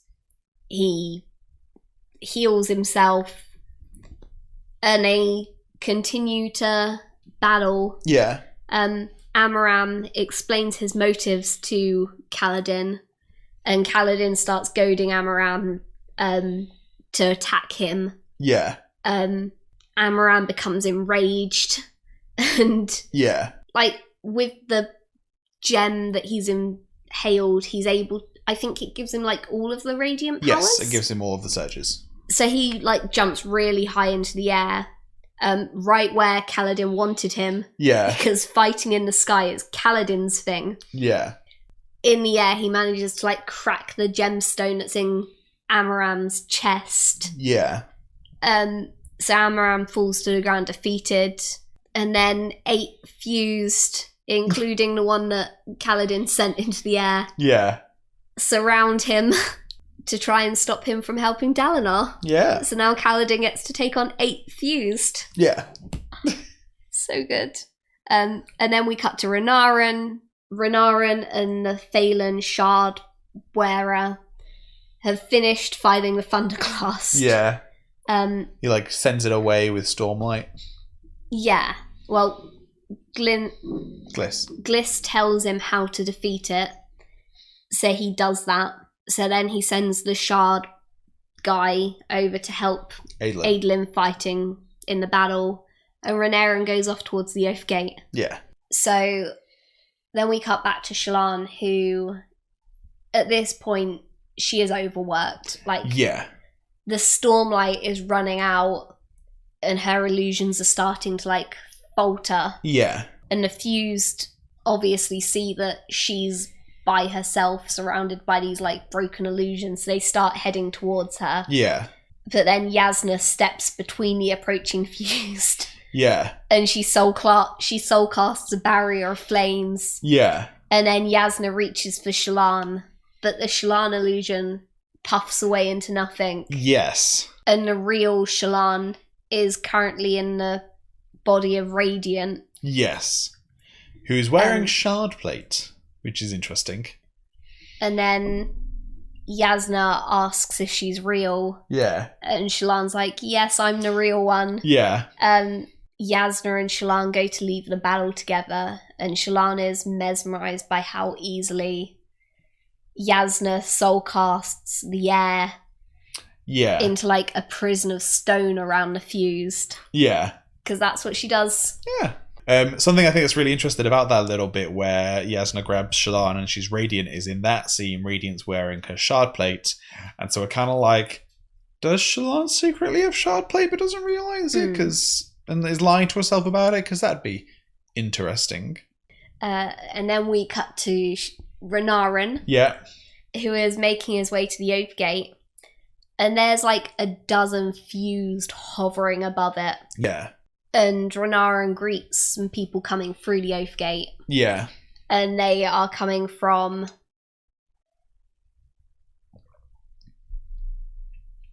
Irithiru. Yeah. And one of them is Brightness Tavarth, who tells him that, yo, Irifu is also under attack. Yeah. So he replenishes... Oh my god, you just said it! Did I? You just said it! With no issues! No, I don't believe you. I don't believe you. Anyway, carry on. So he goes to open the portal so that they can get into the place. And he's surprised that no one tries to stop him. Like, none of the fuse try and stop him. Yeah. So he summons Gliss as a shard blade and confronts the fused at the gate. Yeah. And he's suddenly struck with one of his fits. Yeah. Which it turns out are visions of the future. But obviously he didn't have a way to tell people that before. Yeah, like he didn't understand it before, whereas now he does understand what it is. And he gets, like, his vision fades away. And he just smiles. Yeah.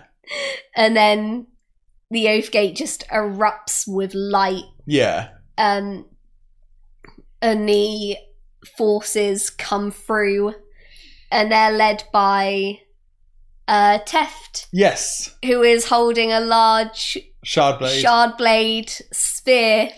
Yeah. Yeah. Yeah. Because he said his oath and he got his spear. And they defeated the guys back in Irithiru. Yeah. Yeah. And now they've come to help. Yeah. So cool. So then we go back to Shalon. So Pattern, Vale and Radiant are comforting Shalon because she is exhausted. Navani, Jasna, and the generals are talking about how to defend the city. Yeah. In the distance, the Parshman army are now carrying ladders from their ships to assault the walls. And then we cut to Renarin, who is with Lopen and Teft and the remainder of Bridge 4. Yeah. And they are setting up defences of the Oathgate. Yeah. And then we cut to Dalinar, who's grappling with the Frill. And he feels Lift grab his hand. And she hands him a ruby. And he's holding the gemstone above his head. Yeah. And he embraces the Frill one last time. Yeah. And it gets sucked into the ruby. And then we cut to Kaladin, who's fighting 8 fused. Yeah. And he's managed to kill 2 of them, but he's running out of Stormlight. Yeah. And is slowly incapacitated. But then something makes the fused retreat. Yeah. And Kaladin watches as the red mists start to, like, disappear. Yeah. And Amaram stumbles to his feet Yeah. draws his shard blade and moves towards Kaladin.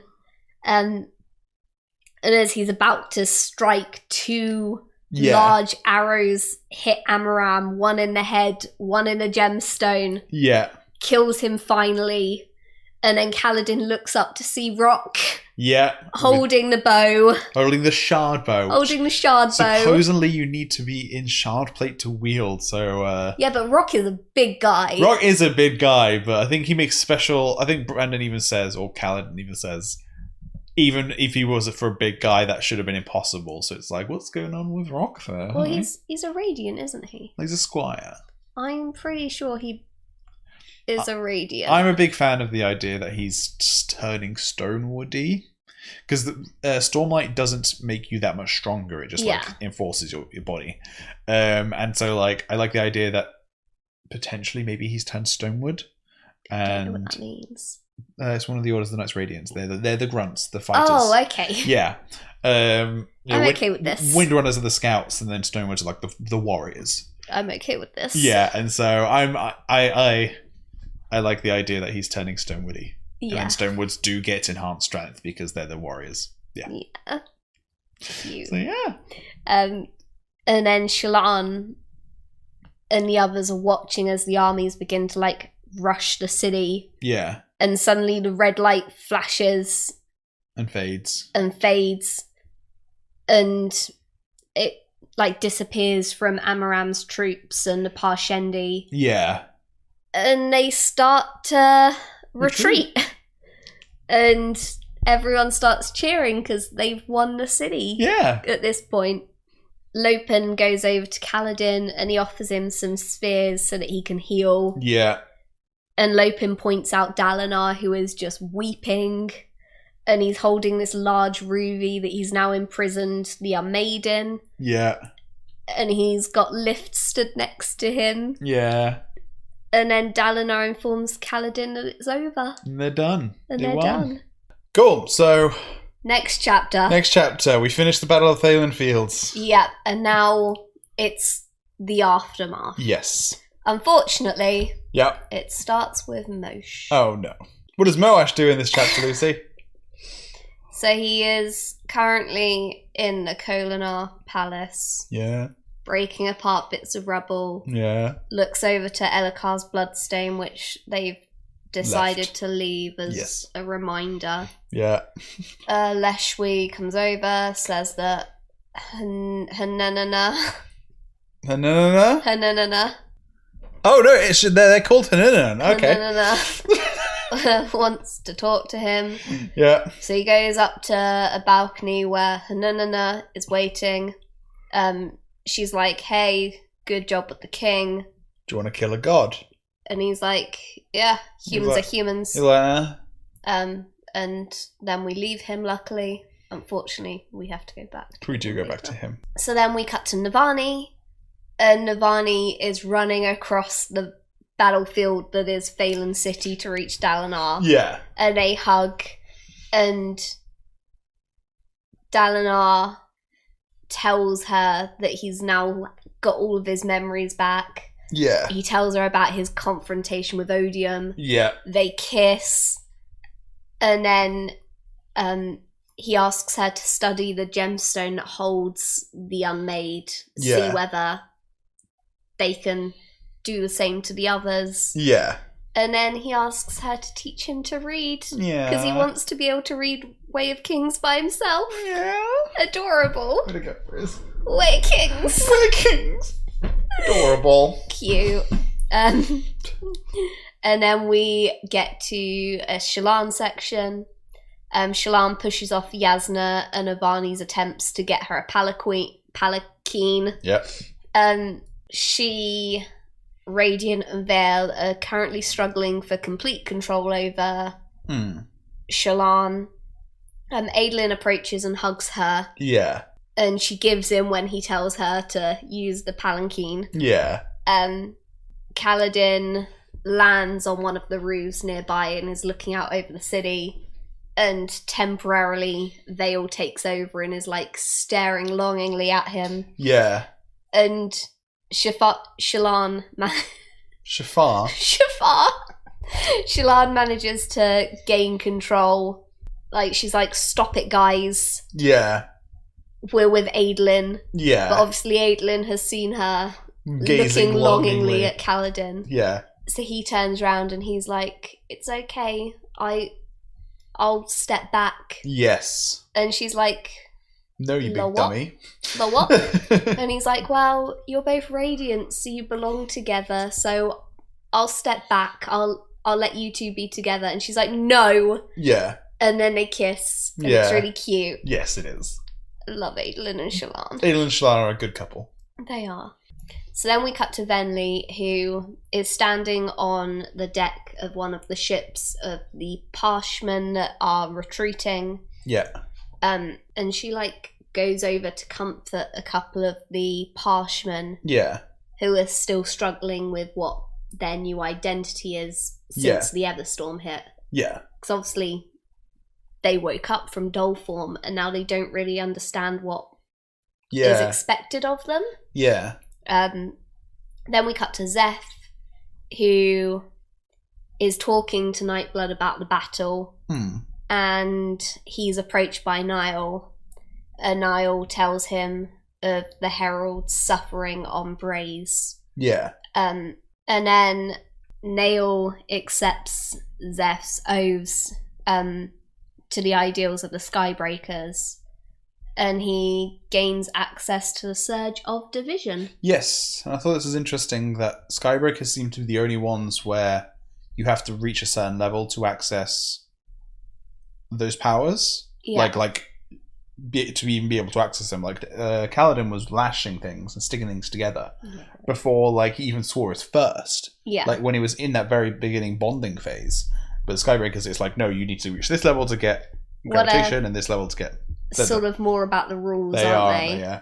I also find it funny that Nail says he's going to teach Zeth about division, but Zeth was trained with all the honor blades and so knows how to use all the surges. Because we don't know why he was trained with all the surges, but might be related to his truthless thing. But yeah.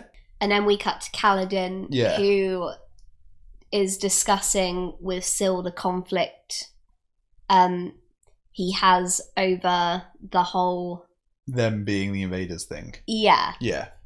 And he reaches the conclusion that he and Bridge 4 will be different from the previous Knights of Radiance. Yeah.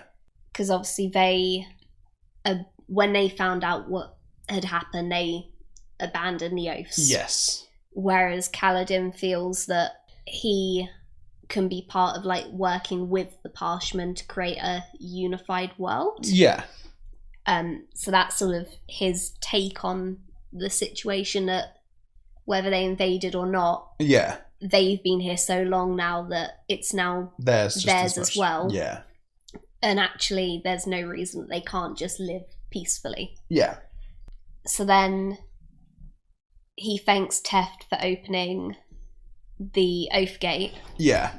And they both go together to console Rock, because obviously Rock has a big thing about not fighting and not being part of battles. Yeah. And he killed Amaram, so like he's conflicted. Yeah. So they go to comfort him. Yeah. Love him. And then we cut to Dalinar, who enters the Taln's temple to meet with his generals. Yeah. And he's approached by Taravangian, who reveals that he was behind Zeth's assassinations. Oh, the whole... like, turning everyone against Dalinar because he saw it not working. And then he reveals that in his organisation, one of the heralds works for him. Yeah. And had already told them about the true desolation. Yes. Which is interesting. I look forward to seeing where that goes in Rhythm of War. Yeah. And then we cut back to Moshe, who... he's on the beggar's balcony. Yeah. And he has a special knife that the Fused gave him. And he stabs the mad refugee that Dalinar likes to drink with. Turns out that it was Jezrien. See, that's pretty interesting, though. Oh, Yeah. don't get me wrong. We'll get into that in a second. Oh, okay, cool. Don't worry. And that was Moshe. But Yeah. Yezrian. Yeah. Just chilling out at the Baker's Feast in Kolinar. Yeah, I like Yezrian. I'm glad that the crazy guy did end up being a herald, because I did think that there was something more to him. Yeah. I'm glad he was a herald. I'm devastated that he died. Yeah. Do you remember he was in the Way of Kings prologue? Yeah. Zeth walks by him. Yeah. So yeah, I think he was in the other one. I think he was in Jasna's, and he was definitely in Oathbringer. Yeah. Because I liked Yezrian. Dalinar has a nice little drink with him. Yeah. So yeah, that sucks. Yeah.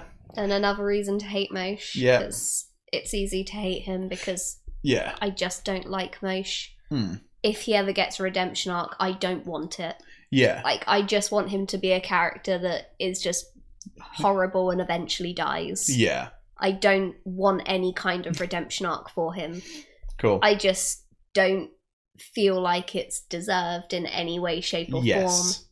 And it's just not needed or wanted. Yeah. I will genuinely be upset. Yeah, I think I would legitimately stop reading the books if he got a redemption arc. Yeah. Just because I just don't feel the need for him to ever have one. Fair enough. What was I going to say? And if he could just stop getting point of view chapters, that'd be great.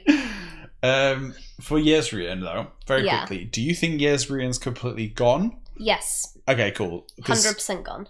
Excellent, because I agree with that. There is another interpretation where he's in the gem that was in the pommel of the knife. Because the gem in the pommel of the knife flashes when he stabs him. I assume that was just it doing its activating. job. Yeah. Just because in a second we get Ashes passes out. Before then we have Lopen. Okay, cool. Yes. So Lopen is bantering and making jokes with a couple of the others, and he's bantering and making jokes with Rua. So he's teaching his friend some rude gestures. Yeah. And he's in the process of helping some injured soldiers. Yeah. One asks him how he became a Radiant. And Lopen's like, it's easy, you just swear the first oath. And then he says the first oath, but then he's like, life before death, strength before weakness, journey before pancakes. Yeah. And it's like, all right, left. Yeah. But the hard part is swearing the second ideal, because you actually have to mean it. Yeah. So he then says it. Yeah, casually. Just casually. To tell him what it is. The Stormfather accepts it. And Lopen looks at the sky and he's like, you now? No. You took it now? Oh, no. No? He and Rua Yeah. make some rude gestures towards the Stormfather. There you go, yes. And he was and then Lopen's angry that Stormfather didn't accept his second oath when they were in the middle of the battle and he could have used it. But now he does it. I love Lopen. I'm so glad that Lopen has a spren. Yeah, same. Sorry, spreen. The human ones are spreens. So then we cut to Ash, who is now dragging Taln through Thaylen City. Yeah. So they didn't do just anything. stayed and watched the battle. They didn't do anything. They even turned up at the wall. They saw Dalinar. They said, "Hey, how you doing, Dalinar?" And then they left. No. They stopped still so that he could count them. Oh yes, he needed to count them. And then they just sort of hung about watching the battle. Yeah. And now Taln seems to have regressed slightly because he was talking, and now he needs to be pulled along by Ash.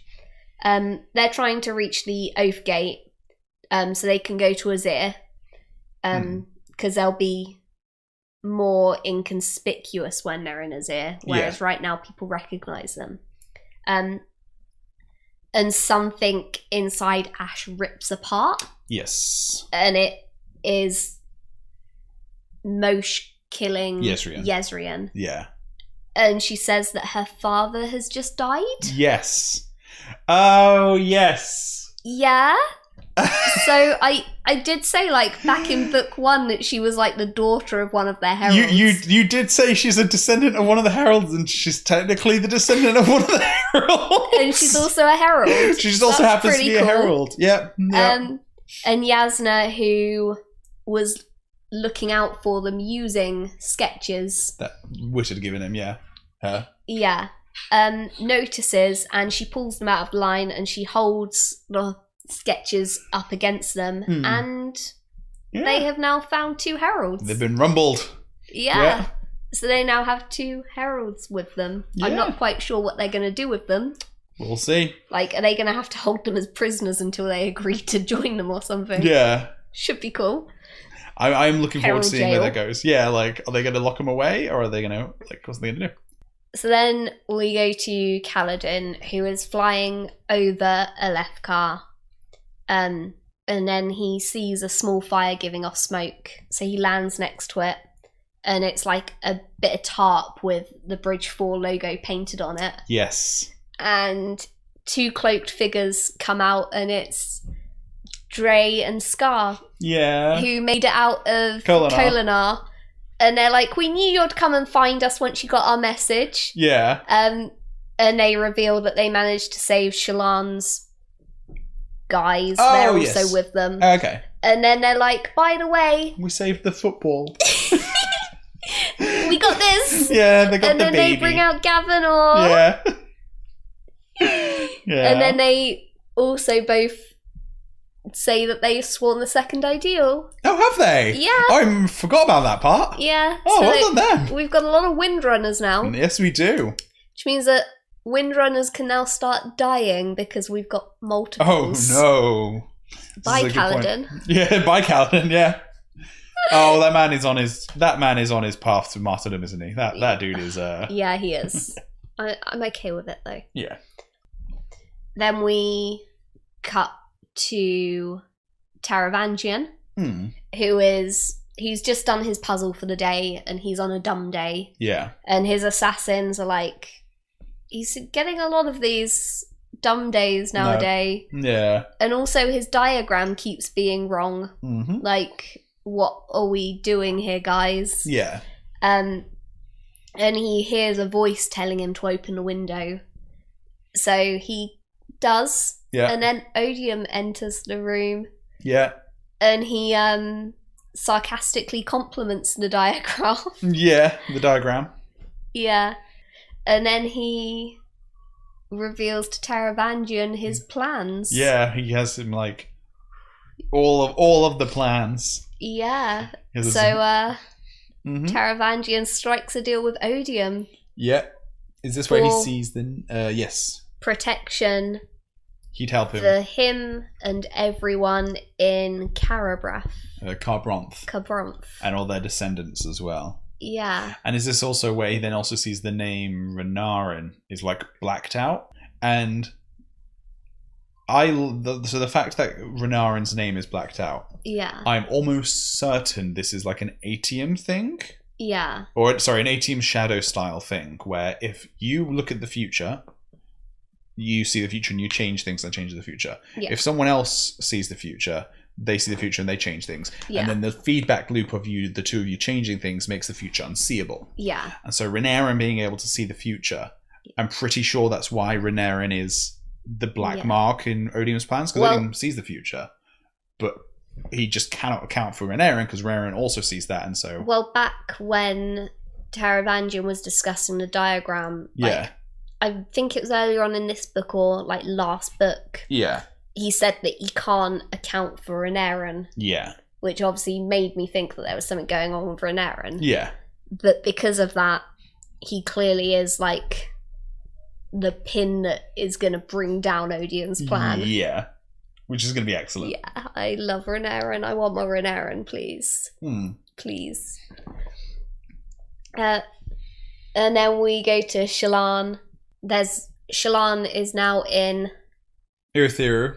And they're Dalinar's holding a big meeting with like all of his generals and members of the coalition that are still in the coalition. He enhances Shalon's light weaving so that she can create the big map. Yeah.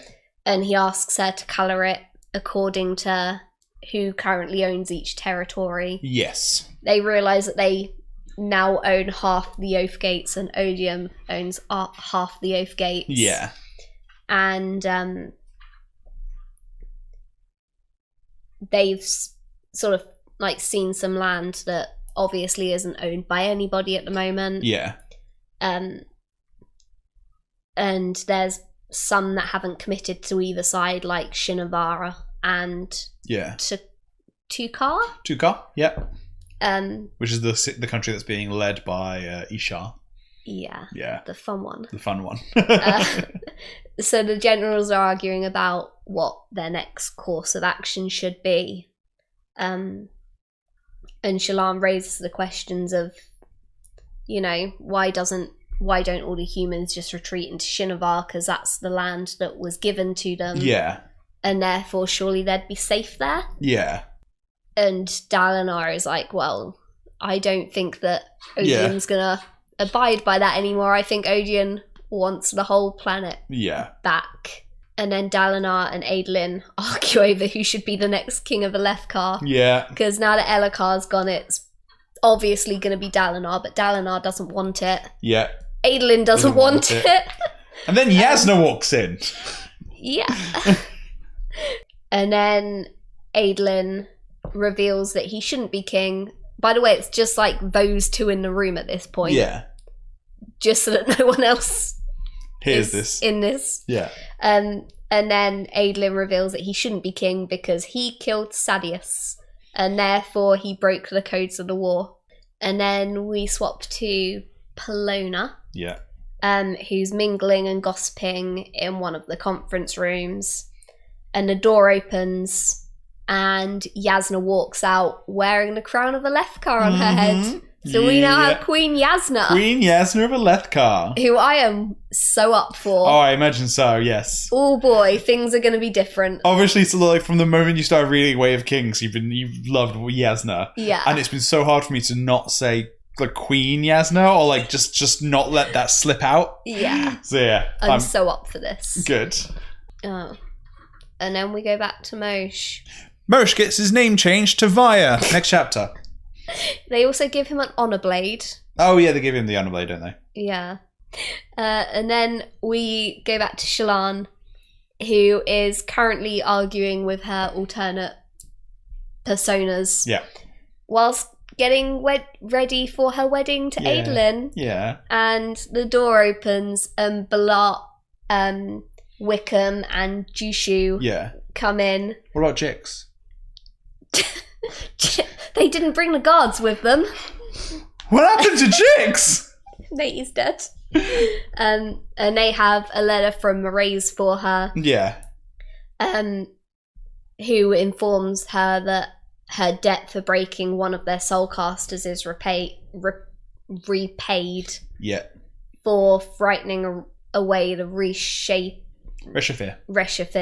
Yeah, the Midnight Mother. Yeah. And they want her, and they inform her that there is a unmade that seems like they're looking to change sides. Yes. And they would like her to try and convince the unmade to join them. Mm-hmm. Yes. Yeah. You know which one that is, right? I mean, I'm assuming it's the mirror one. Yes, yeah, I know. Yeah. Yeah. Yeah. And then we get to... And then she, like, runs off to get married. Yes. Why didn't we get to see the wedding, guys? I know, it's very unfortunate I get to see the wedding, but what this does mean is that the Kaladin and Adolin Shalon love triangle is over forever. And we can all celebrate this, and there was nothing wrong. Yeah, but they all still exist. Shh. And then we cut to Dalinar, who enters his rooms after the wedding. Yeah. And he shows Navani some of his writings, and she's like correcting a couple of his mistakes with him, and they're going through a few things. And then he sits down to start writing Oathbringer. Yeah. Cute. Yeah. Adorable. So he was the writer of Oathbringer all along. Yeah. And then we get the Epilogue. And it's wet. Yes, we always get a wit's head of a log. Wit is in Dalinar. Yep. And he's going around the streets, like, just doing his thing. Yeah. He approaches a lady who has lost her baby, and she can't cope with it. Like, she thinks that she's got her baby in her hands and it's just a blanket. He then goes and finds a little girl who is with her mum. Her mum is dead. Yeah. But she is convinced that her mum is just, like, sleeping. Yeah. And her mum will wake up soon and go and get her food, but the child is almost starving because it's been a few days now. Yeah. Maybe even weeks at this point. Yeah. So Whit picks her up and he's like, don't worry, I'll fix it. Yeah. He gives her to the lady and is like... He doesn't give it to the lady, does he? Doesn't he make a little doll? Or is that coming later? Oh, he makes a little doll for the little girl to bring her out of the house because she was scared. Yeah. So he uses his breaths. Yes, because he's got breaths. Yeah. So he awakens a little doll. Well, he's got all of the magics. Yeah. He's been collecting them. Not all of them. Not yet. Not yet. So he makes her a little doll to get her out. He then takes her to the lady and is like, yeah, this is now your child, look after it. Yeah. My work here is done.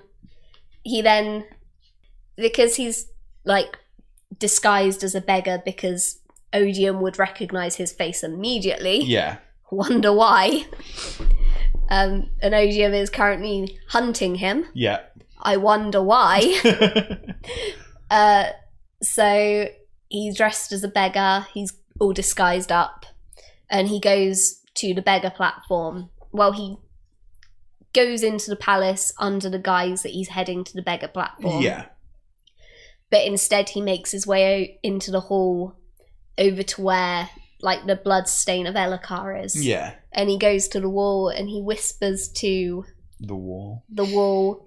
And he makes the first oath. Yeah. And the little cryptic spren comes out. Yeah. To be bonded with him. Yeah. And it was Elokar's spren. It was Elokar's cryptic, yeah. Adorable. So yeah, you just got a little. So now he's a light weaver. He finally got the. He doesn't have to use his. He doesn't have to use his Yolish light weaving. He can use proper full light weaving now. So yeah. Yeah. Interesting thing though, right? Mm. Is will he still have it in Era? Does he still have it in Era 2? Because he clearly leaves Roshar and goes to Scadrial after this event. Because Era 2 happens between 5 and 6. Yeah. So it's like, Doesn't cool. Have to. Yes, he does. So it's like, does his spren go with him, or is the spren trapped on Roshar? And like, what happens? I reckon it goes with him. Do you reckon it goes with him? Yeah, I don't think that he can. There's like use it. Yeah, there's like Cosmere restrictions on like that kind of thing. But I think it goes with him. It could do. Like, he's able to take all of the other magics around with him at all times. Why wouldn't you be able to take your spren? There's different. There's like connection things. Capital C connection. Like yeah. All of the capital and non-capital just confuses the hell out of me. But like, I like the idea that he goes with him, but he obviously can't. Yeah, use like summon him. it as a shard blade. Yeah. Or use the house. Okay, makes sense. Cool. So that was Oathbringer. Whew. It's a big book. Big book. For the shortest part, that was. This might be our longest episode. It was a good part. Good job. Heck yeah. Can't wait for Rhythm of War to be a shorter book. I think it's a little shorter. I can't remember though. It won't be. Yeah. But yeah, we were going to end this video with like theories and what we're excited for in Rhythm of War. But this is bordering on 3 hours now. So I feel like you guys just want to go home. And so we're just going to let you. And yeah, Oathbringer, eh? Yeah. Cool. It's a good book. We'll see you guys next week where we talk about, we're either going to do the Knights Radiant quiz. Yeah. We're either going to, or our Rhythm of War predictions. And so we'll probably do the Rhythm of War chapters maybe before Rhythm of War comes out. So like the week before Rhythm of War comes out. So we've got all the chapters that Tor released. We'll see. So that'll be one of our 3 things. And then we'll just go from there. We'll see how things go. Yeah. So follow us on 17shard.com, follow us on YouTube, Twitter, Facebook. We have a Discord to talk to us. Message us on MSN Messenger. We have a Patreon to give us money, get these videos early, and also it just helps support the 17 Shard conglomerate. And we'll see you guys next time. Bye!